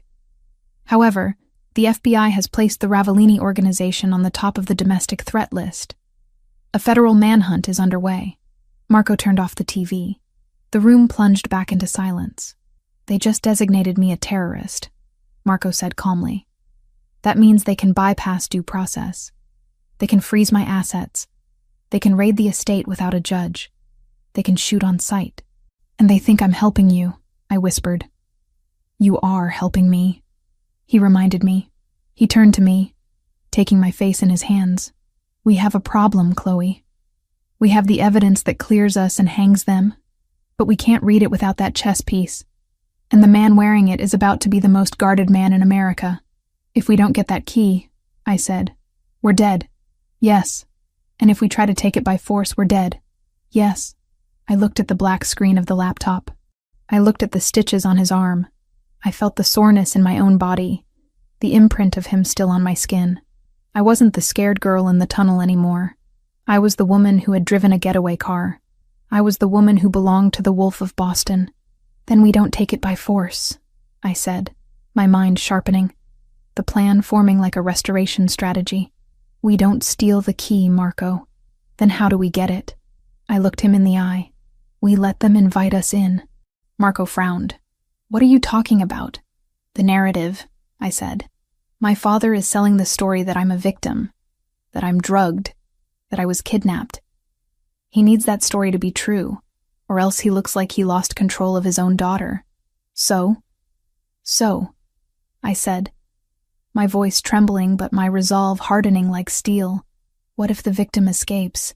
What if the prodigal daughter comes home? Marco froze. His grip on my face tightened, almost painfully. No, it's the only way, I insisted. If I go back, if I pretend I escaped you, they'll take me in. They'll bring me right to him, right to the key. Absolutely not, Marco growled, pulling back. I am not sending you back to that psychopath. He'll kill you. He won't kill me before the wedding, I argued. He needs the spousal privilege. He needs me to sign the papers. I have 24 hours, Marco, maybe 48. It's suicide, Chloe. He stood up, pacing the room, the predator caged. You saw Lucas tonight. He shot at you. You think I'm going to let you walk back into his house? Do you have a better plan? I challenged him, standing up too. Because from where I'm sitting, we're trapped in the woods with a useless hard drive and the entire US government coming to kill us. If we stay here, we die together. If I go back, we have a chance to win. Marco stopped pacing. He looked at me. His eyes were wide with fear, not for himself, but for me. It was the first time I had seen true fear in him. I promised to keep you safe, he whispered. I promised you would never have to go back. I walked over to him. I placed my hand on his chest, over his heart. You are keeping me safe, I said, by helping me end this. But to do that, I have to be the bait. He covered my hand with his. If you do this, if you walk out that door, I can't protect you until the trap springs. You'll be alone. I won't be alone, I said, looking up at him, because I know you'll come for me. The rain hammered against the roof, a relentless drumbeat of war. We stood there in the quiet of the safe house, the heat of our bodies fading into the cold reality of the night. The decision hung in the air, heavy and inevitable. I was going back to hell, but this time, I was bringing the devil with me. The gray light of dawn filtered through the reinforced shutters of the safe house, casting long, skeletal shadows across the floorboards. I woke up reaching for heat that wasn't there. The space beside me on the leather sofa was empty, the cushion cold to the touch. The only sound in the bunker was the hum of the air filtration system and the rhythmic tapping of keys. I sat up, pulling the thick wool blanket around my shoulders. My body ached, a dull, throbbing reminder of the adrenaline crash from the night before, compounded by a soreness that was entirely Marco's fault. I looked toward the kitchen island. Marco was standing by the security console, bathed in the blue glow of the monitors. He hadn't slept. He was still wearing the blood-stained dress pants from the gala, though he had discarded the ruined shirt.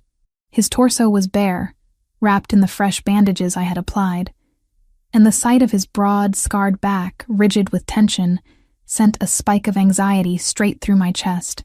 "What is it?" I asked, my voice raspy with sleep. He didn't turn around immediately. He stared at the screen for another second, his fingers hovering over the keyboard, before he finally swiveled to face me. His face was a mask of cold fury. "We have a problem," he said. I threw off the blanket and walked over to him, ignoring the chill in the air. On the monitor, the perimeter grid was lit up with red warning indicators. Thermal imaging showed heat signatures moving through the dense tree line surrounding the property. 6.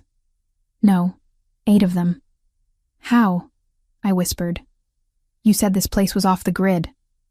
"It is," Marco replied, his voice devoid of emotion. "No electronic footprint, no satellite linkage. The only people who knew about this location were my brother, who is dead, and the supplier who outfitted the panic room." "The supplier?" "Giavaro." Marco spat the name like a curse. "He provides weapons and safe houses to anyone with cash. I paid him a premium for exclusivity. It seems Lucas Vane paid him more." He reached under the counter and pulled out a heavy assault rifle, checking the chamber with a metallic clack that echoed in the silent room. He slid a fresh magazine into his Beretta and placed it on the counter, then looked at me. "Get to the bunker," he ordered. "There's a hatch in the pantry. It leads to a sub-basement with a separate air supply. Lock it from the inside. Do not open it until you hear my voice, specifically my voice. If anyone else tries to open it, you use the pistol I left down there." "No," I said. Marco froze. He looked at me, his eyes narrowing. "This isn't a discussion, Chloe. These aren't street thugs. They're moving in a tactical formation. They're here to liquidate the assets. That means me, and it means you." "Exactly," I countered, moving not toward the pantry, but toward the laundry room adjacent to the kitchen. "If they're a tactical team, they have thermite charges. They'll burn through a bunker hatch in 3 minutes. If you die up here, I die down there. I'm not hiding in a hole waiting to suffocate. Chloe, I'm not a soldier, Marco," I shouted, turning back to him. "I can't shoot a moving target at 50 yards. But I know chemistry, and I know this house is stocked with industrial cleaners because I saw them under the sink when I got the first aid kit." I kicked open the laundry room door. It was a small, narrow utility space. On the shelf sat rows of heavy plastic jugs. Bleach, ammonia-based glass cleaner, drain opener. "What are you doing?" Marco demanded, stepping into the doorway, the rifle held loose in his grip. "Improvising," I said, grabbing a gallon of bleach and a bottle of high-concentration ammonia floor stripper. "You want to clear the hallway?" "I'll clear the hallway." Marco looked at the bottles in my hands, then at my face. He realized what I was suggesting. The mixture of sodium hypochlorite and ammonia created chloramine gas. It was volatile, toxic, and instantly incapacitating to the respiratory system. It was a war crime in a bottle. "It's dangerous," he said. "The ventilation is independent in the main room," I finished for him. "We seal the laundry door. We wear wet masks. They breach the front door. They get a face full of chemical warfare. It buys you seconds. Seconds you need." He hesitated, the protective instinct warring with the strategist in him. Then, a loud thud reverberated through the house. Someone was testing the reinforced front door with a battering ram. "Do it," Marco growled. "But stay low. If you breathe it, you burn your lungs." He tossed me a thick rag from the counter. I ran it under the tap, soaking it in cold water, and tied it tight around my face. Marco did the same with a torn piece of his ruined shirt. "They're breaching in 10 seconds," Marco said, his voice muffled by the cloth. He positioned himself behind the heavy oak island, leveling the rifle at the entryway. "Get ready." I crouched in the laundry room doorway, the heavy jugs uncapped in my hands. My heart was hammering against my ribs like a trapped bird, but my hands were steady. I poured the ammonia into a plastic bucket. Wham! The front door groaned. The wood splintered around the deadbolt. Wham! "Wait for it," Marco signaled with his hand. The door flew open with a crash, hanging off its hinges. Gray morning light flooded the entryway, followed immediately by 3 black-clad figures swarming in, weapons raised. "Now!" Marco yelled. I didn't throw the bucket. I poured the bleach into the ammonia, creating an instant, violent reaction, and shoved the bucket skittering across the hardwood floor into the narrow hallway that connected the entryway to the living room. White mist erupted from the bucket like a released phantom. "Clear!" one of the mercenaries shouted, but the word turned into a gagging cough mid-syllable. The gas expanded rapidly, filling the corridor. The mercenaries, expecting gunfire, weren't ready for a chemical assault. They stumbled, clawing at their throats. The chloramine hit their mucous membranes, turning into hydrochloric acid on contact. Their eyes burned, their airways constricted. "Fire!" one of them choked out, blindly spraying bullets into the ceiling. Marco didn't hesitate. He rose from behind the island, a dark, avenging angel in the haze. The rifle in his hands barked, controlled precise bursts of fire. Pop, pop, pop, pop. The first 2 men dropped before they could even level their weapons. The third tried to retreat, stumbling back out the door, retching violently. "Stay down," Marco commanded me, moving forward. He didn't run into the gas.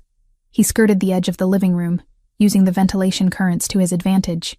He moved to the side window, smashed the glass with the butt of his rifle, and engaged the targets outside who were still trying to figure out why their breach team was screaming. I stayed pressed against the washing machine, eyes squeezed shut. The wet rag pressed hard against my nose and mouth. The smell was acrid, piercing even through the water. The scent of a swimming pool on fire. Gunfire erupted from the yard, shattering the remaining windows. Shards of glass rained down on the leather sofa where we had slept. Marco was a blur of motion, firing, ducking, relocating. He wasn't fighting like a gangster. He was fighting like special forces. Efficient. Brutal. I heard a scream from outside, then silence, then the sound of a heavy body hitting the floorboards inside the house. "Clear!" Marco's voice came, rough and coughing. I scrambled up, keeping the mask on. The gas was dissipating, pulled out by the broken door and windows, but the air still stung. Marco was standing over a man in the entryway.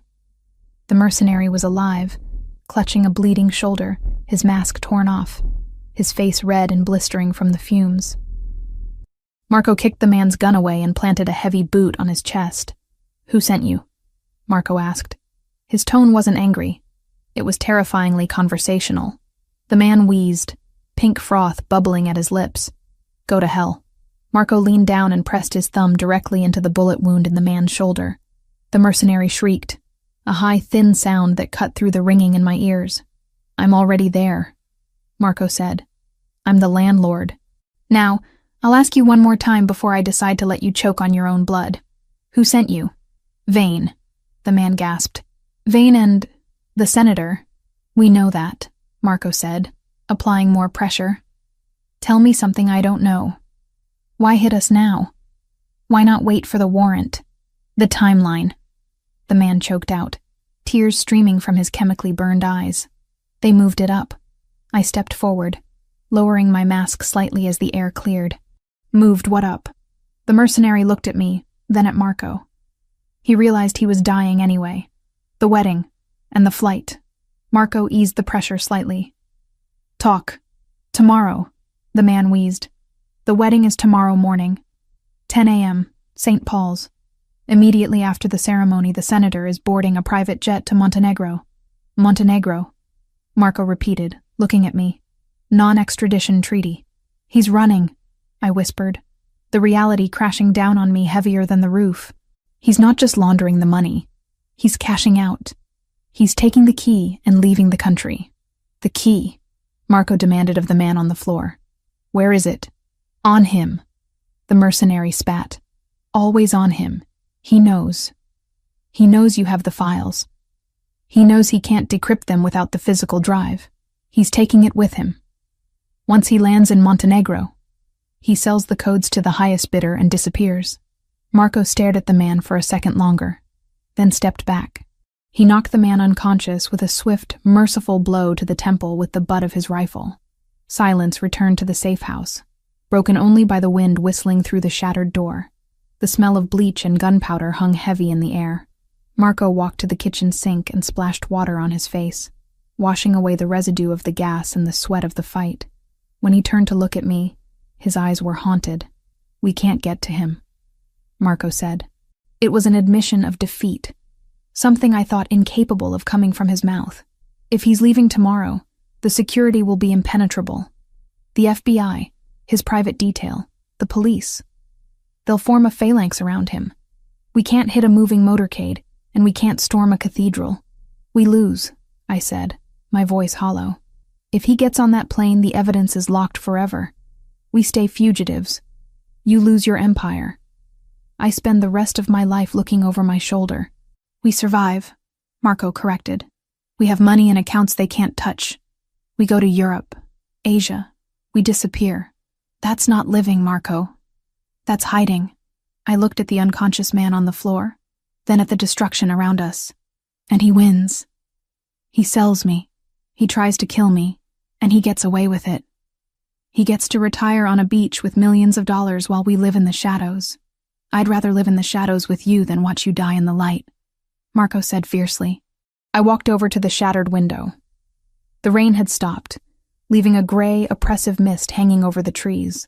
My mind was racing, replaying the mercenary's words. The wedding is tomorrow, St. Paul's.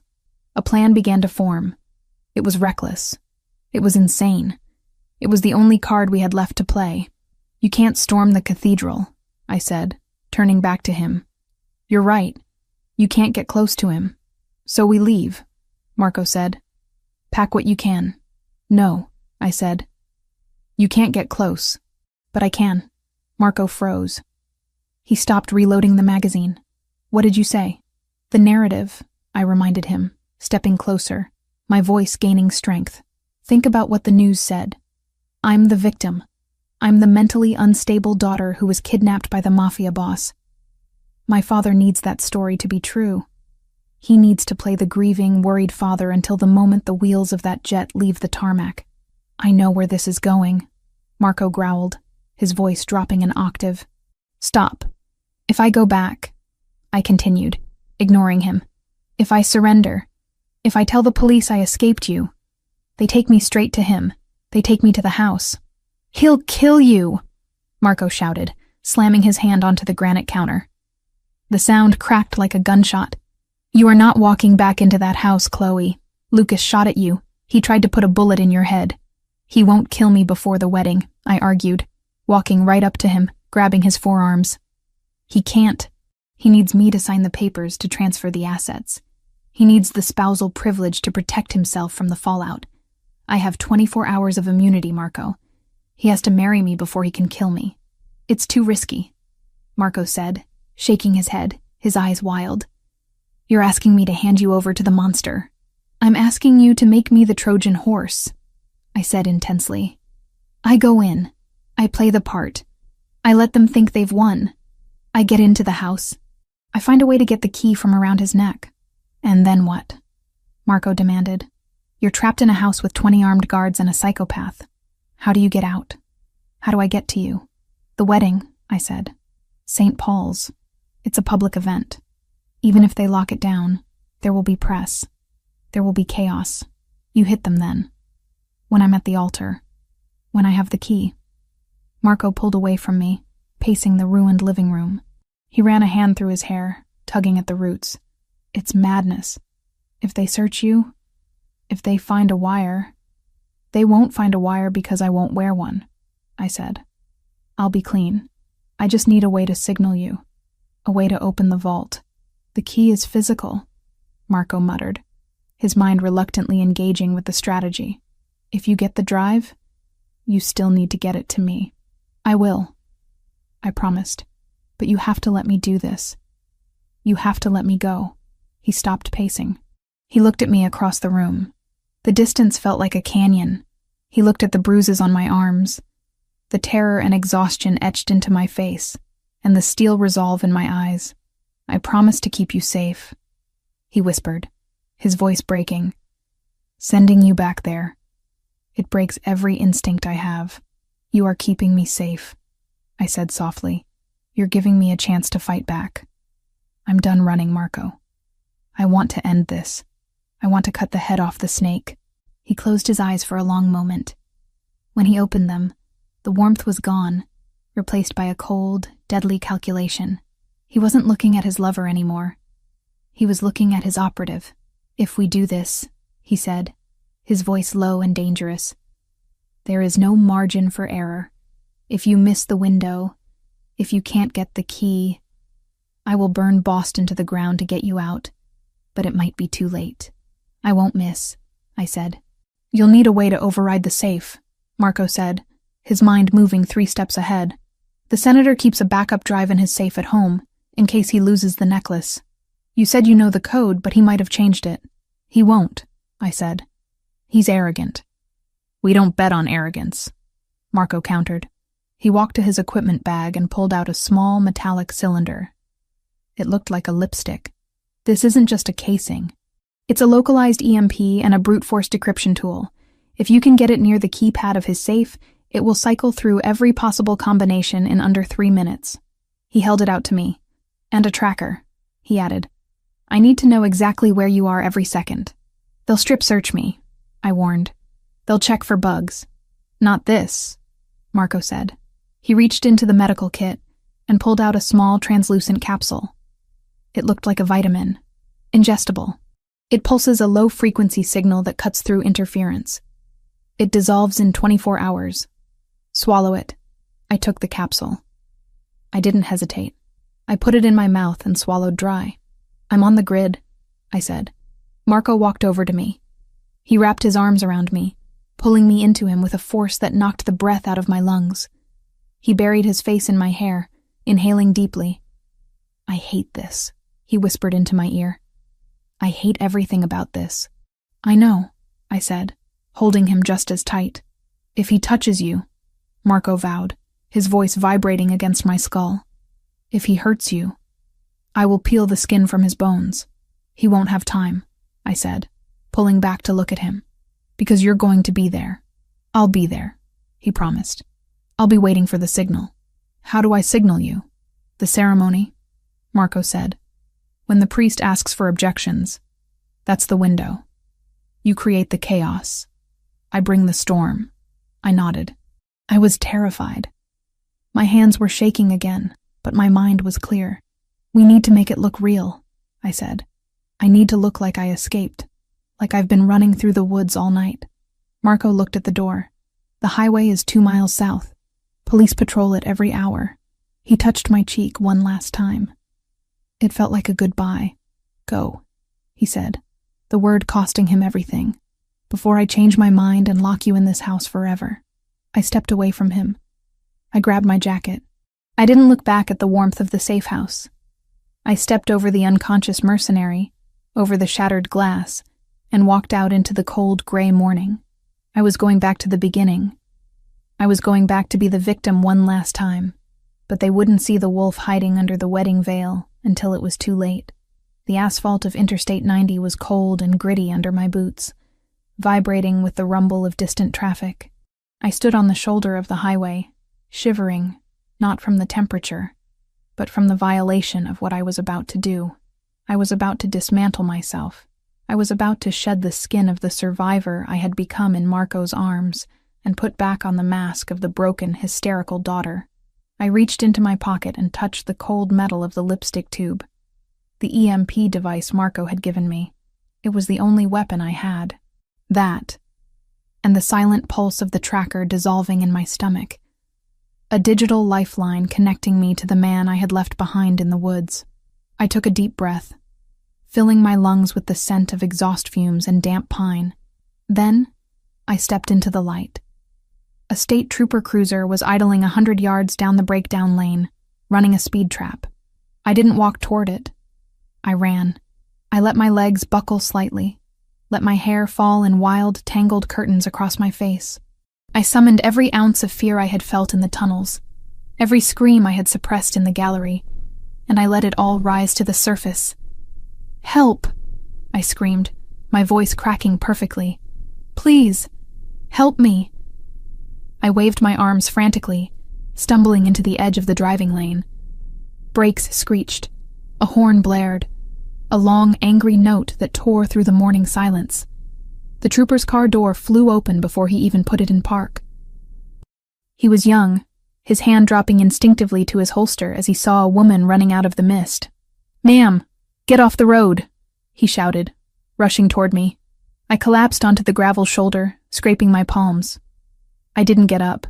I curled into a ball, sobbing. It wasn't entirely acting. The exhaustion was real. The terror of what waited for me at the end of this ride was real. "He's coming." I gasped as the trooper knelt beside me. I grabbed his uniform sleeve, burying my face in the rough fabric. "He's coming back for me. Don't let him take me." "Who?" the trooper asked, his voice switching from authoritative to urgent. He clicked his radio. "Dispatch, I have a 1054 on I-90 eastbound. Female, mid-20s, visible distress. Send backup and EMS. Ravellini." I whispered the name like a curse, just loud enough for him to hear. "Marco Ravellini. He had a gun." The trooper stiffened. The name was radioactive. He pulled me up, positioning his body between me and the empty tree line, scanning the woods with wide, fearful eyes. "You're safe now," he lied. "Get in the car." I huddled in the back of the cruiser, wrapped in a scratchy wool blanket, watching the world blur through the safety glass. The radio chatter was incessant. Codes, locations. The mention of Senator Evans' daughter sent a shockwave through the dispatch channels. Within 10 minutes, 3 more cruisers and an unmarked black sedan had boxed us in. They didn't take me to a hospital. They didn't take me to a police station. The convoy drove straight to the airfield, bypassing the usual protocols. The authority of the United States Senate, it seemed, superseded the need for a triage nurse. When the car finally stopped, we weren't at a precinct. We were at the gated entrance of the Evans estate in Brookline. The iron gates, which usually stood as a monument to old money and exclusion, swung open to swallow me whole. My stomach twisted. I wasn't returning home. I was returning to the crime scene. The cruiser stopped at the portico. Before the trooper could open my door, it was yanked open from the outside. My father stood there. Senator William Evans looked impeccable, as always. Navy suit, silver hair perfectly coiffed. the American flag pin glinting on his lapel. To the cameras that I knew were lurking beyond the perimeter, he looked like a worried patriarch. To me, he looked like a butcher inspecting a shipment that had fallen off the truck. "Chloe," he said. There was no relief in his voice, only possession. He reached in and grabbed my arm. His grip was hard, his fingers digging into the sensitive flesh of my bicep where a bruise was already forming. He hauled me out of the car, pulling me into a hug that felt more like a restraint. "Thank God," he said loudly, for the benefit of the troopers standing by. "My poor girl, look at you." He pressed my face into his shoulder. I smelled his cologne. Expensive, musky, cloying. It was the scent of my childhood fear. I tried to get away. I sobbed into his jacket, playing my part.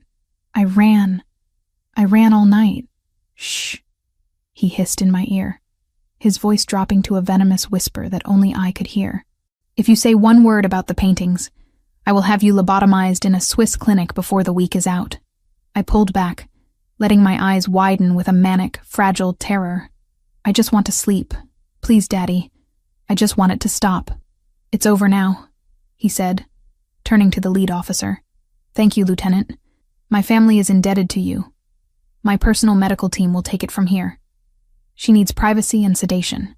"Senator, we need to take a statement regarding Ravellini," the officer started. "Tomorrow," my father snapped. "Can't you see she's in shock? Get off my property." He didn't wait for an answer. He dragged me up the steps and into the house. The heavy oak doors slammed shut, cutting off the sunlight, the police, and the last hope of rescue. The foyer was exactly as I remembered it. Cold marble, looming portraits of ancestors who looked down with judgmental stares, and the silence of a mausoleum. But today, the silence was broken by a slow, mocking clap. Lucas Vane emerged from the library. He looked different than he had at the gallery. The smooth, polished politician was gone. In his place was a man with dark circles under his eyes and a bandage wrapped around his right hand where Marco had shot the gun out of his grip. He walked with a slight limp, favoring the leg where the concrete shrapnel had hit him. "The runaway bride returns," Lucas said, his voice dripping with acid. He walked up to me, invading my personal space. My father released my arm, but he didn't step between us. He went to the sideboard and poured himself a drink, ignoring the predator circling his daughter. "You look terrible, Chloe," Lucas observed, reaching out to touch a lock of my matted hair. I flinched violently, slapping his hand away. "Don't touch me," I screamed, keeping up the act of the traumatized victim. "You tried to kill me. I tried to save you," Lucas corrected smoothly, though his eyes promised retribution. "You were being abducted by a terrorist. I was firing at the threat. It's a tragedy you were in the crossfire." He grabbed my chin, forcing me to look at him. His grip was painful. "Where is he? Where is Ravellini?" "I don't know," I stammered, tears leaking from my eyes. He dropped me in the woods. He said I was slowing him down. He ran north." "North," Lucas repeated, skeptical. He looked at my father. "We need to search her." "Lucas." My father sighed, taking a sip of scotch. "She was with him for 2 days, William," Lucas snapped. "He's a strategist. He wouldn't just let her go. She's a liability, unless she's a messenger." Lucas turned back to me. "Strip." My blood ran cold. "No. I said strip," Lucas roared, the facade cracking completely. "Right here. Now. I want to know what you're carrying." "I'm not wearing a wire," I yelled, backing away until I hit the staircase banister. "I escaped. I barely got away with my life." "Check her," my father ordered, bored. "We can't take chances." Lucas grabbed the front of my jacket, the oversized tactical jacket Marco had given me, and ripped the zipper down. He shoved it off my shoulders. He patted down the pockets of my jeans, his hands rough and invasive. He checked my waistband, his fingers lingering inappropriately, making my skin crawl with a nausea that had nothing to do with the chemical gas I'd inhaled earlier. He found nothing. No phone. No wire. No gun. "Shoes," he commanded. I kicked off the boots. He shook them out. Nothing. He stepped back, looking frustrated. He circled me, eyeing the lipstick tube that I had shoved into the coin pocket of my jeans. A pocket so small and tight he hadn't felt the cylinder during the pat-down. It was a gamble. A terrifying, reckless gamble. If he asked me to empty my pockets, it was over. "Open your mouth," he said. I opened it. He grabbed my jaw, tilting my head back, looking under my tongue, checking my molars for a transmitter. He saw nothing but my throat. The tracker was already deep in my digestive tract, pulsing silently, invisible to the naked eye. "Clean," Lucas muttered, stepping back. He looked disappointed. "Satisfied?" I spat, pulling my jacket back up to cover my trembling body. "For now," Lucas said. "Take her upstairs. Lock her in the East Wing. Dr. Eris is coming to administer a sedative. I want her unconscious until the ceremony." "The ceremony?" I asked, feigning confusion. "What ceremony?" "Our wedding, darling." Lucas smiled, a shark baring its teeth. "Tomorrow morning, 10 o'clock. We moved it up. We can't let a little thing like an abduction ruin our special day, can we? Besides, the public sympathy will be incredible for the Poles. The brave survivor marrying her hero." My father set his glass down. "Take her up. 2 guards on the door. No one enters except the doctor." 2 of the private security contractors, men who looked indistinguishable from the ones Marco had gassed, stepped forward. They took my arms and marched me up the grand staircase. I didn't fight them. I let my feet drag. I let my head hang low. But as we ascended, I counted the steps. I noted the position of the cameras. I clocked the shift change of the guards in the hallway. They shoved me into my old bedroom and slammed the door. I heard the distinct click-clack of the external deadbolt engaging. I was trapped. I waited. I waited for 10 minutes, standing in the center of the room that had been my childhood prison. The pink wallpaper, the canopy bed, the shelves lined with participation trophies I hadn't wanted. It was all a shrine to a girl who didn't exist anymore. Then, the door opened again. A man in a white coat entered, carrying a black medical bag. Dr. Eris. My father's personal physician, a man who wrote prescriptions for donors' wives and looked the other way when interns overdosed at campaign parties. "Chloe," he said, his voice oily with false concern. "Your father is very worried. You're agitated." "I'm not agitated," I said, backing away. "I'm terrified. This will help," he said, pulling a syringe from his bag. "Just a mild sedative, to help you sleep through the trauma." I looked at the needle. If he knocked me out, I would miss the window. I wouldn't be able to signal Marco. I wouldn't be able to get the key. I had to act. "I'll take it," I said, my voice trembling. "Please, I just want to forget." He relaxed, lowering his guard. "That's a good girl. Sit on the bed." I sat. He approached, swabbing my arm with alcohol. As he leaned in, focusing on finding a vein, I moved. I didn't punch him. I wasn't Marco. I used what was there. I grabbed the heavy brass lamp from the bedside table and swung it with both hands. The base connected with the side of his head with a sickening thud. Dr. Eris crumpled to the floor without a sound. I froze, listening. Had the guards heard? Silence. The heavy oak door was soundproofed, a feature my father had installed years ago to keep my crying from disturbing his meetings. For once, his cruelty was my advantage. I checked the doctor's pulse. Strong, steady. He was out, but alive. I dragged him behind the bed and stripped off his white coat. I didn't put it on. It wouldn't fit, and it wouldn't fool the guards. But I raided his bag. I found a bottle of pills, benzodiazepines. I pocketed them.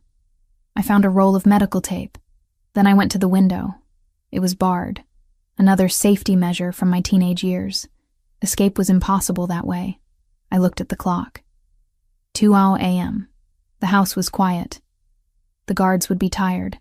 I retrieved the lipstick tube from my pocket. Marco had explained how it worked. It wasn't just a jammer. It was a localized frequency overload device. It could fry a digital lock from 6 inches away, but the lock was on the outside of my door. I went to the door and knelt by the keyhole. It was an old-fashioned mechanical deadbolt reinforced with a modern magnetic strip. The lipstick wouldn't work on the deadbolt. Panic flared in my chest. I had the tech to crack a safe, but I was defeated by a piece of iron. Then I remembered the vents. The house was old, but the HVAC system had been updated. There was a return vent near the ceiling. It led to the central shaft. It wouldn't fit a person, but sound traveled. I dragged the desk chair over to the vent. I climbed up and put my ear to the grate. I could hear the guards talking in the hallway. Shift ends in 20. Man, Vane is losing it. Did you see him kicking the dog earlier? Just keep your head down. We get the bonus once the jet takes off. 20 minutes. Shift change. That was the gap. I waited. It was the longest 20 minutes of my life. I sat on the floor, clutching the lipstick device, breathing in rhythm with the tracker in my gut. I am not alone, I told myself. Marco is watching the dot on a screen. He knows I'm here. Finally, I heard heavy footsteps retreating.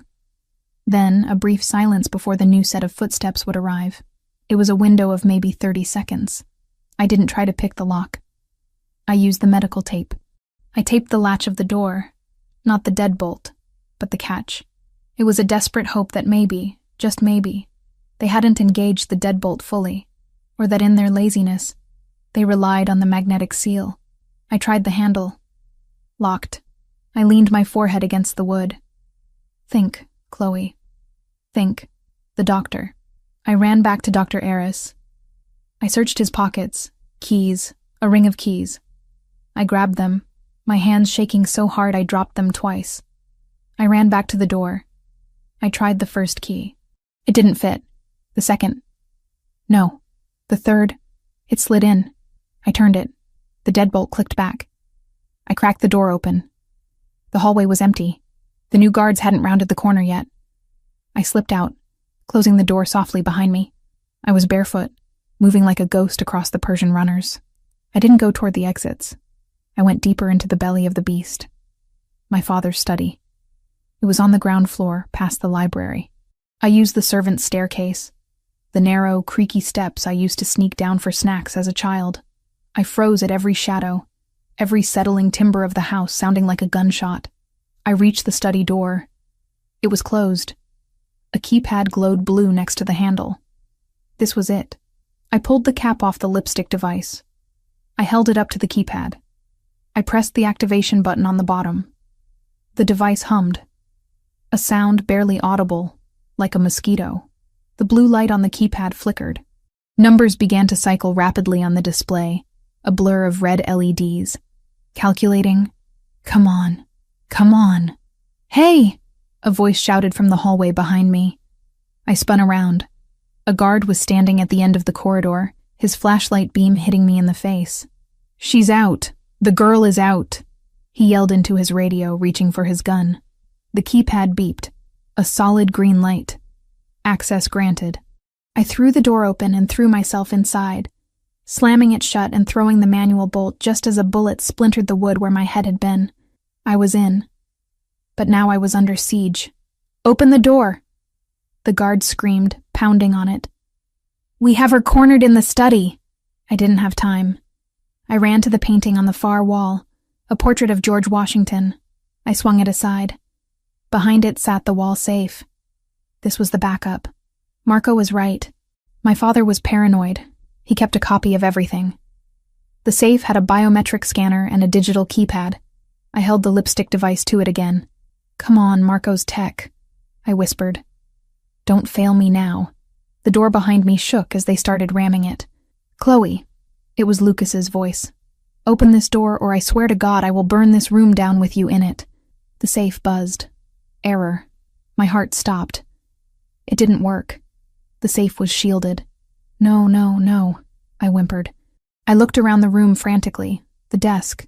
The chaotic mess of papers. My father's arrogance. He never thought anyone would get this far. I grabbed the heavy bust of Lincoln from the desk and smashed it against the keypad of the safe. Nothing. Then I saw it. On the desk, sitting in a crystal bowl of random items, cufflinks, coins, matches, was a USB drive. Not just any drive. It was a black rook, identical to the one on his necklace. It wasn't in the safe. He had left it on his desk. Because he was so sure of his security, so sure that I was sedated upstairs, that he hadn't even bothered to lock up the backup. He had probably been reviewing the files before bed. I grabbed the rook. I pulled the cap off. It was a standard USB-C connector. The door hinges screamed. They were breaking through. I needed to hide it. If they found it on me, it was over. I looked at my hand. The bandage from where I had scraped it on the highway was peeling. No, too obvious. My hair. I had wrapped my hair in a messy bun. I shoved the small chest piece deep into the thick mass of red curls, pinning it in place with the bobby pins, weaving it so tight it felt like part of my skull. The door exploded inward. Lucas stormed in, followed by 3 guards. He looked deranged. His eyes were bloodshot, his face purple with rage. "You little bitch." He crossed the room in 2 strides and backhanded me. The force of the blow knocked me into the bookshelf. I tasted blood. "Check the room," he screamed at the guards. "Check everything. What did she touch?" I lay on the floor, curled up, protecting my head, and the drive hidden in my hair. "I just wanted to call him," I sobbed, pointing at the desk phone. "I just wanted to call Marco. I miss him." Lucas stopped. He looked at the phone, then at me. He laughed, a cruel, jagged sound. "You broke out of a secure room, assaulted a doctor, and breached my security to make a phone call to your boyfriend?" He grabbed me by the hair, thankfully gripping the base of the ponytail, missing the rook by inches, and hauled me up. "You really are insane," he spat. "Dr. Eris was right. The sedation didn't take. We need a higher dose." "Sir," one of the guards said, "the safe hasn't been touched." She didn't open it. Lucas looked at the safe, then at the desk. The crystal bowl was undisturbed. He didn't notice the missing rook because he didn't know the backup existed. Only my father knew, and my father was asleep upstairs. "Take her back," Lucas ordered, shoving me into the arms of the guards. "And this time, zip-tie her to the bed frame. If she moves an inch, break her legs. She just needs to be able to say 'I do' tomorrow. She doesn't need to walk." They dragged me out. My cheek throbbed, my lip was split, and my ribs ached. But as they marched me back to my prison, a wild, hysterical laughter bubbled in my chest. I had it. I had the key. I was bruised. I was bleeding. And I was about to be tied to a bed like a sacrificial lamb. But I had the black rook woven into my hair.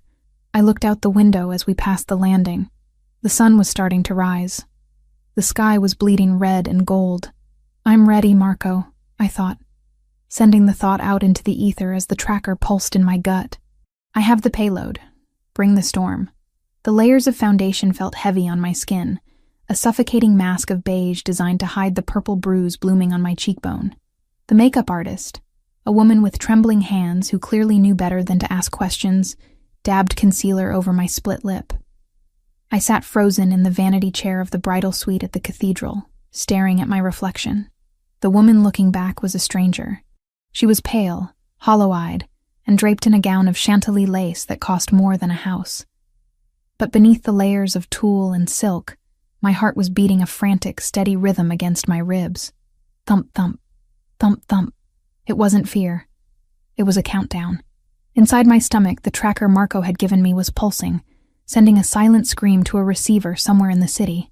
And woven deep into the intricate, painful chignon piled high on my head, hidden beneath a spray of diamond pins and hairspray, was the black rook, the key to the kingdom.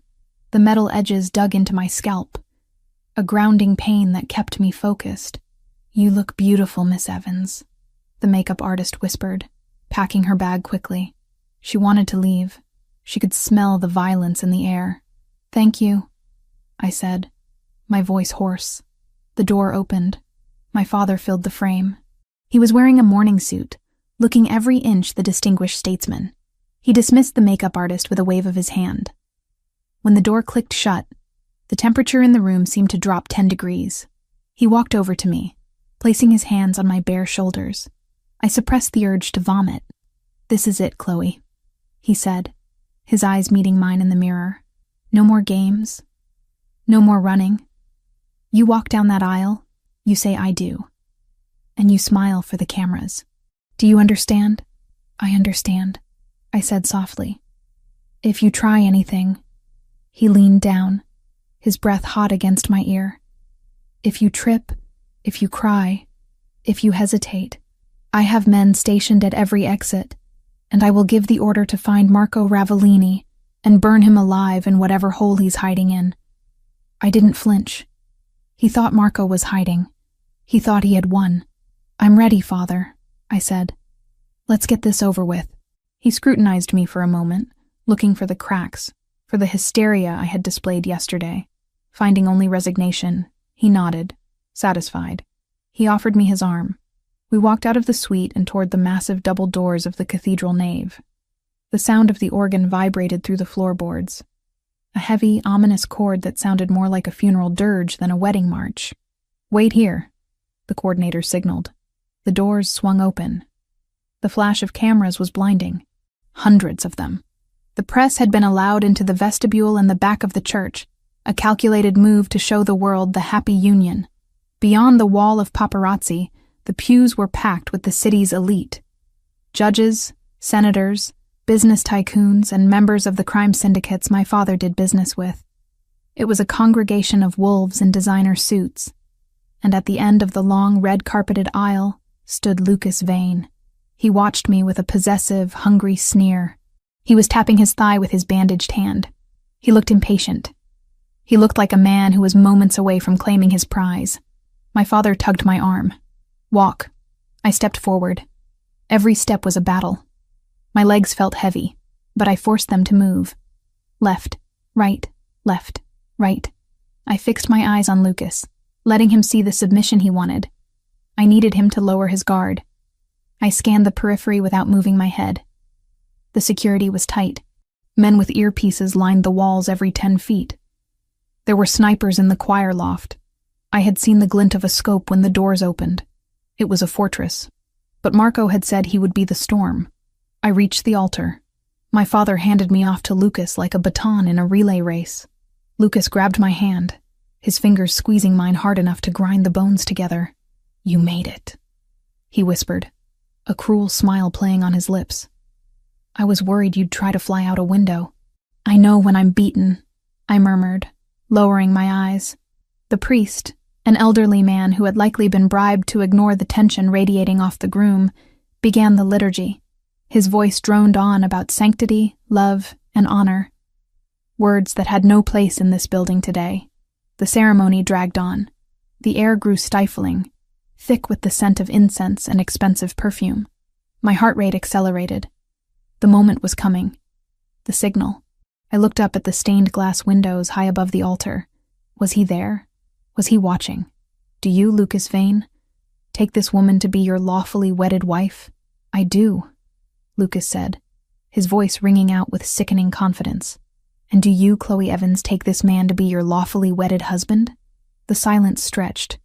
1 second. 2. Lucas's grip tightened painfully on my hand. My father shifted in the front pew. I started, my voice trembling. The priest nodded, eager to wrap this up. "If there is anyone here present who has just cause why these two should not be joined in holy matrimony, speak now or forever hold your peace." This was it. I didn't speak. I didn't scream. I simply looked directly into a camera lens positioned near the altar, and I smiled. A cold, sharp, predatory smile. The lights in the cathedral died. All of them.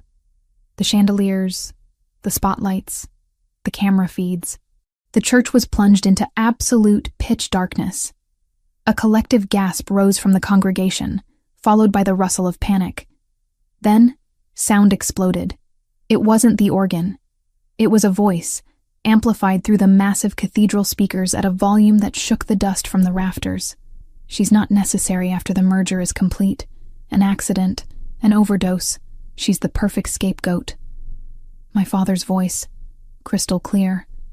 The recording Marco and I had discussed, the one from the library. "Once the assets are liquidated, do whatever you want with her." The lights flickered back on, but they were strobing now, harsh, blinding flashes of red and white. Chaos erupted. People were screaming, scrambling over pews. The press was in a frenzy, flashes popping wildly as they realized they were witnessing a scandal of biblical proportions. Lucas dropped my hand as if I burned him. He spun around, looking for the source of the audio. "Cut the sound! Kill it! Senator Evans!" a reporter shouted from the back. "Is that your voice?" "It's a deep fake," my father roared, standing up, his face purple. "It's a lie." But the audio continued. Lucas's voice filled the church next. "I'll make it look like a suicide. The grieving husband plays well with the voters." Lucas pulled a gun. He didn't care about the cameras anymore. He didn't care about the politics. He saw his life disintegrating in real time. He turned the weapon on me. "You bitch!" he screamed, raising the silver revolver. "You recorded us!" I didn't move. I didn't have to. The stained glass window behind the altar, the massive depiction of St. Michael casting down Satan, shattered inward. Glass rained down like diamonds. Ropes dropped from the darkness of the vaulted ceiling. Figures descended. Not angels, soldiers, clad in tactical black, FBI emblazoned on their vests in bold yellow letters. But one figure didn't use a rope. He emerged from the shadows of the sacristy door, stepping onto the altar as if he owned the very ground of God. Marco. He wasn't wearing a mask. He wasn't hiding. He was wearing a dark suit, his shirt unbuttoned, his face a mask of calculated violence. He held a gun in one hand, leveled steady and true. "Lucas!" Marco's voice cut through the chaos, deeper and more terrifying than the amplified recording. Lucas spun toward him, distracting him from me. "Ravellini!" Lucas shrieked, swinging his gun toward Marco. It was a mistake. Marco fired. One shot. The bullet struck Lucas's right shoulder, spinning him around. He dropped the gun, howling in pain, clutching the shattered joint. "Federal agents! Nobody move!" The FBI team hit the ground running. They swarmed the altar, weapons drawn. But they weren't aiming at Marco. They were aiming at the senator's security detail. My father tried to run. He scrambled toward the side exit, pushing past a bewildered bishop. 2 agents tackled him before he made it 3 steps. The sight of Senator William Evans, the untouchable kingmaker, face down on the marble floor with his hands cuffed behind his back, was an image that would be burned into history. I stood alone in the center of the storm. The wedding dress felt miles heavy. Marco walked toward me. He didn't run. He walked with a terrifying calm, stepping over Lucas Vane, who was writhing on the ground, bleeding onto the white altar steps. Marco stopped in front of Lucas. He looked down. "I told you," Marco said, his voice audible even over the screaming crowd. "She stays with me." He kicked Lucas's gun skittering across the floor, away from the grasping hand of the fallen groom. Then he looked at me. The violence drained from his face instantly. He holstered his weapon and closed the distance between us. He reached out, his hands hovering for a second as if checking for injuries, before he grabbed my face. "Did he touch you?" Marco demanded, scanning my bruised cheek, my split lip. "Tell me." "No," I breathed, my knees finally giving way. "I'm okay. You came." "I told you I would bring the storm," he whispered roughly. "Miss Evans." An FBI agent, a tall woman with a no-nonsense face, approached us. She looked at Marco with wariness, but didn't arrest him. They had a deal. "We have the senator. We have the confession on tape. But we need the physical evidence. The encryption key." I nodded. My hands were shaking so hard I couldn't reach up. "It's here," I said, tilting my head. "In my hair." Marco understood. He reached up, his fingers gentle as they navigated the complex structure of the bridal updo. He found the pins. He pulled them out, letting the heavy mass of red curls tumble down around my shoulders. He felt around until his fingers brushed the cold metal of the black rook. He pulled it out. He held it up. The USB drive caught the strobing emergency lights, a small black piece of plastic that contained the ruin of 20 powerful men. He handed it to the agent. "The Da Vinci files," Marco said. "Full decryption. Names, dates, bank accounts. It's all there." The agent took it, bagging it immediately. "And you're part of the deal, Mr. Ravellini." "I'm walking out of here," Marco said flatly. "And I'm taking her with me." The agent hesitated. She looked at the chaos, at the senator being dragged away, at Lucas bleeding out under the care of a medic. She looked at the undeniable evidence Marco had just handed her, a career-making bust, We have a 20-minute window before the local PD secures the perimeter, the agent said, checking her watch. After that, I can't guarantee your freedom. Go. Marco didn't waste a second. He wrapped his arm around my waist, pulling me into his side. Let's go home, Chloe. We didn't leave through the back. We walked down the center aisle. The press was still there, shocked into silence, cameras rolling. I didn't hide my face. I walked with my head high, the ruined wedding dress trailing behind me like a shroud. I walked past the people who had come to watch me be sold. I walked past the society that had ignored my bruises for years. Marco shielded me from the flashes, his body a solid wall between me and the world. As we reached the heavy oak doors, the rain was falling again outside. A cleansing deluge. Wait, I said, stopping at the threshold. Marco paused, looking down at me. What is it? I reached down and grabbed the layers of tulle and silk of my skirt. I ripped the fabric. It tore easily, ruined by the day's events. I stepped out of the heavy train, leaving the bulk of the wedding dress in a pile on the church steps.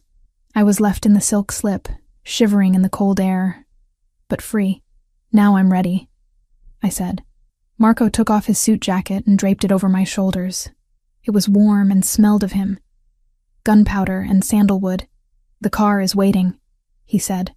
We ran into the rain, hand in hand. Not away from something this time. Toward something. The black Aston Martin was idling at the curb, engine purring. I slid into the passenger seat. Marco got behind the wheel. As we peeled away from the curb, leaving the sirens and the scandal in the rearview mirror, I reached into my pocket. I pulled out the lipstick device Marco had given me. I didn't need to use it, I said, tossing it onto the dashboard. He left the key on his desk. He was so arrogant he didn't even lock the backup. Marco laughed. It was a sound of pure relief, a rough, beautiful sound. He reached over and took my hand, lacing his fingers through mine. You did it, Chloe, he said. You took down the untouchables. We did it. I corrected. I squeezed his hand. Where are we going? The safe house is burned. We're going to the airport, Marco said, glancing at me with a smirk. But not to Montenegro. Where then?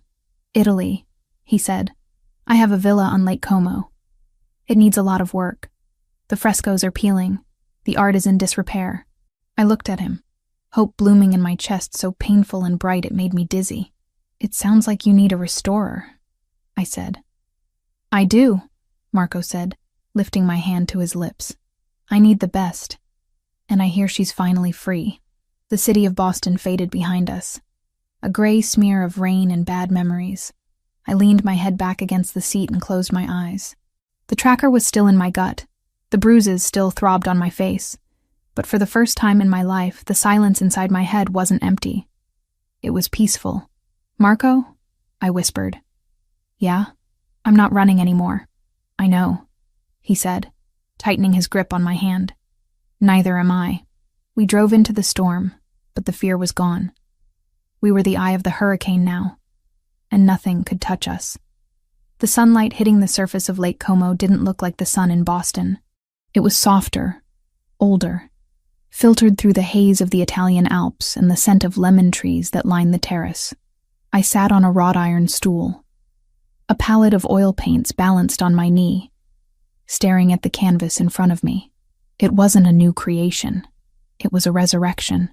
The canvas was the silent Madonna, the fake Raphael that had hung in the Lombra gallery 4 months ago. The painting Marco had slashed open with a scalpel to retrieve the evidence that brought down a senator. It sat on my easel now, the jagged, violent tear down the center slowly disappearing under my brushstrokes. I was stitching the Madonna back together, layer by layer, pigment by pigment.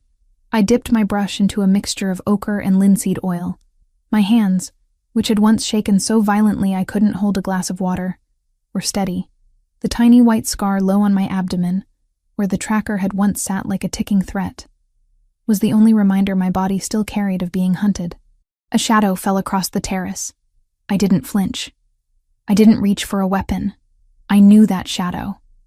I knew the weight of the steps that approached me, the specific rhythm of the boots on the ancient stone tiles.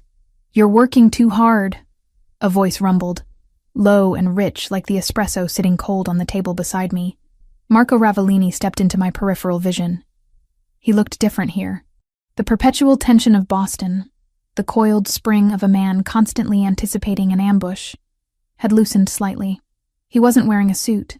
He wore a white linen shirt with the sleeves rolled up, exposing the scar on his forearm, where I had stitched him up in a safe house that felt a lifetime away. "I'm not working," I said, looking up at him. "I'm healing her." Marco walked behind me. He placed his hands on my shoulders, his thumbs digging into the muscles of my neck.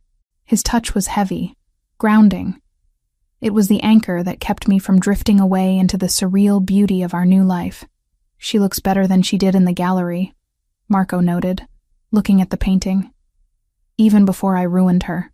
"She was a lie back then," I said, cleaning my brush. "A shell to hide corruption. Now she's just art. She's honest." I leaned my head back against his stomach. He smelled of salt water and engine fuel. He had been out on the boat, meeting with associates from the Camorra. We hadn't left the life. We had just ascended above the grime of it. "Did the meeting go well?" I asked. "It went as expected," Marco said, his fingers trailing down my collarbone. "The foundation is officially registered, the Ravellini Heritage Trust. We have the permits to begin acquiring Renaissance pieces for cultural preservation. The money from the Boston operations is now flowing through legitimate auction houses in Milan and Zurich. It's clean, Chloe. All of it. And the heat? Gone," he said. "The FBI has what they wanted. They have the heads of the Hydra. They don't care about the body anymore. Between my testimony and that drive, we'd given them enough to keep them busy and to keep their sights off us for a very long time." He walked around the stool and leaned against the stone balustrade, blocking the view of the lake. He wanted me to look at him, and I did. I could never get enough of looking at him. "I saw the paper this morning," I said quietly. Marco's expression didn't change. He knew which paper. The Boston Globe International edition that was delivered to the villa every day. "And my father," I said, testing the weight of the word. It didn't hurt anymore. It felt like saying the name of a stranger. "They found him in his cell, bed sheets tied to the bars." Marco nodded once, sharp and final. There was no pity in his eyes. He was a coward to the end. He knew the trial would destroy his legacy. He chose the exit that let him keep a shred of control. "And Lucas?" "ADX Florence," Marco said, the name of the Supermax prison rolling off his tongue like a sentence. "Solitary confinement, 23 hours a day in a concrete box. He'll live a long time, Chloe. Long enough to remember every second of that wedding ceremony." I looked down at my hands. They were stained with paint. Ultramarine blue and cadmium red. Not blood. Never again blood. "I don't feel sad," I admitted. "I thought I would. He was my father. But I feel light. That's because the weight is gone," Marco said. He pushed off the railing and stepped into my personal space, his thighs brushing against my knees. He reached into his pocket and pulled out a small velvet box. My heart skipped a beat. "Marco, I didn't get to give you a wedding gift," he said softly. "The last time we were at an altar, I was too busy shooting the groom." I laughed. A genuine bubbling sound that echoed off the villa walls. "You have a strange definition of romance, Mr. Ravellini." "Open it." I took the box. It wasn't a ring. I opened the lid to reveal a heavy silver pendant on a delicate chain. It was a rook, a chess piece. But it wasn't the cheap plastic drive I had stolen from my father's desk. This was solid platinum, with tiny emeralds set into the crenellations. "To remind you," Marco said, his voice dropping to that rough whisper that made my toes curl, "that the most powerful piece on the board isn't the king. It's the queen who knows how to move in the dark." My eyes stung. I took the necklace out, the cool metal heavy in my palm. "Put it on me?" I turned around, lifting my hair. Marco's fingers brushed the nape of my neck, sending shivers down my spine as he fastened the clasp. He didn't pull away. He kissed the sensitive spot just below my ear, his breath hot against my skin. "I have something for you too," I whispered. Marco paused. "I don't need anything. I have the villa. I have the empire. I have you. You might need this," I said. I stood up, setting the palette aside. I turned to face him. I was wearing a loose linen dress, gathered at the waist. I took his hand, the large, scarred hand that had held a gun to protect me, that had pulled me out of the rain, and I placed it on my stomach. By then, the curve was undeniable. It was a firm, rounded swell beneath the fabric, a secret we had kept between us in the chaos of the move, the lawyers, and the transition. Marco went still. His hand didn't move. He stared at his own fingers splayed across my belly, his eyes widening. For the first time since I had met him, the Wolf of Boston looked stunned. Chloe. He breathed. The name was a prayer. We beat the odds, Marco, I said, my voice trembling slightly. We didn't just survive. We created. He looked up at me, and the raw emotion in his dark eyes shattered me. There was awe there. There was terror. And there was a love so fierce it felt like a physical force. A baby, he murmured, as if testing the reality of it. A legacy, I corrected. Not one of blood and crime. One of us. He's going to grow up here, Marco. In the sun. He's never going to know the tunnels. He's never going to know the fear. Marco dropped to his knees, right there on the terrace stones. He pressed his face against my stomach, his arms wrapping around my waist, holding me as if I were made of glass and iron all at once. I felt his shoulders shake. Just once. I will burn the world to keep him safe. He vowed, his voice muffled against my dress. I will tear the sky down before I let anything touch either of you. I ran my fingers through his dark hair, looking out at the lake. The water shimmered, peaceful and indifferent. You don't have to burn the world anymore, I said softly. We own it. He stood up slowly, keeping his hands on me. He looked at the restored painting, then at the horizon, then at me. You saved me, he said. That night in the rain, I thought I was saving a damsel, but I was the one drowning. I was dead, Chloe. I was a machine made of violence. You woke me up. You gave me a door, I replied. I was running to nowhere. You gave me a destination. He leaned in, his forehead resting against mine. We breathed the same air, shared the same silence. Are you happy? He asked. It was a simple question, but it carried the weight of everything we had lost to get here. I thought about the cold tunnel under the hotel. I thought about the chemical burn in my lungs. I thought about the moment I walked down the aisle to a man who wanted me dead. I'm not just happy, I said. I'm free. Marco smiled. It wasn't the predatory smirk of the dawn. It was the smile of a man who had won the only war that mattered. Then paint, he said, nodding at the canvas. Paint it all. Paint the lake. Paint the baby. Paint the life we stole from them. I will, I promised. He kissed me. It was a slow, deep kiss, tasting of lemon and promise. When he pulled away, he lingered, his hand covering the platinum rook at my throat. I have to make a call, he said. Milan is waiting for the authorization on the new security system. Go, I said. We'll be here. He walked back toward the glass doors of the villa. At the threshold, he stopped. He turned back, his silhouette framed by the dark interior of the house that was our fortress. Chloe? Yes? You knocked on my door, he said, echoing the words he had spoken that first night, in a different life. And you opened it, I replied. Stay with me, he said. The command was gone. It was a plea. It was a vow. I smiled, picking up my brush, dipping it into the green paint. The color of life, the color of the dress I had worn the night I became his. Always, I said. He watched me for another second, then disappeared into the house. I turned back to the canvas. I painted the Madonna's robes. I painted the light. I painted the future, stroke by stroke, secure in the knowledge that behind me, the door was locked, the gate was guarded, and the monster who lived inside was no longer a monster to me. He was my husband. He was the father of my child, and he was the only safety I would ever need. The end.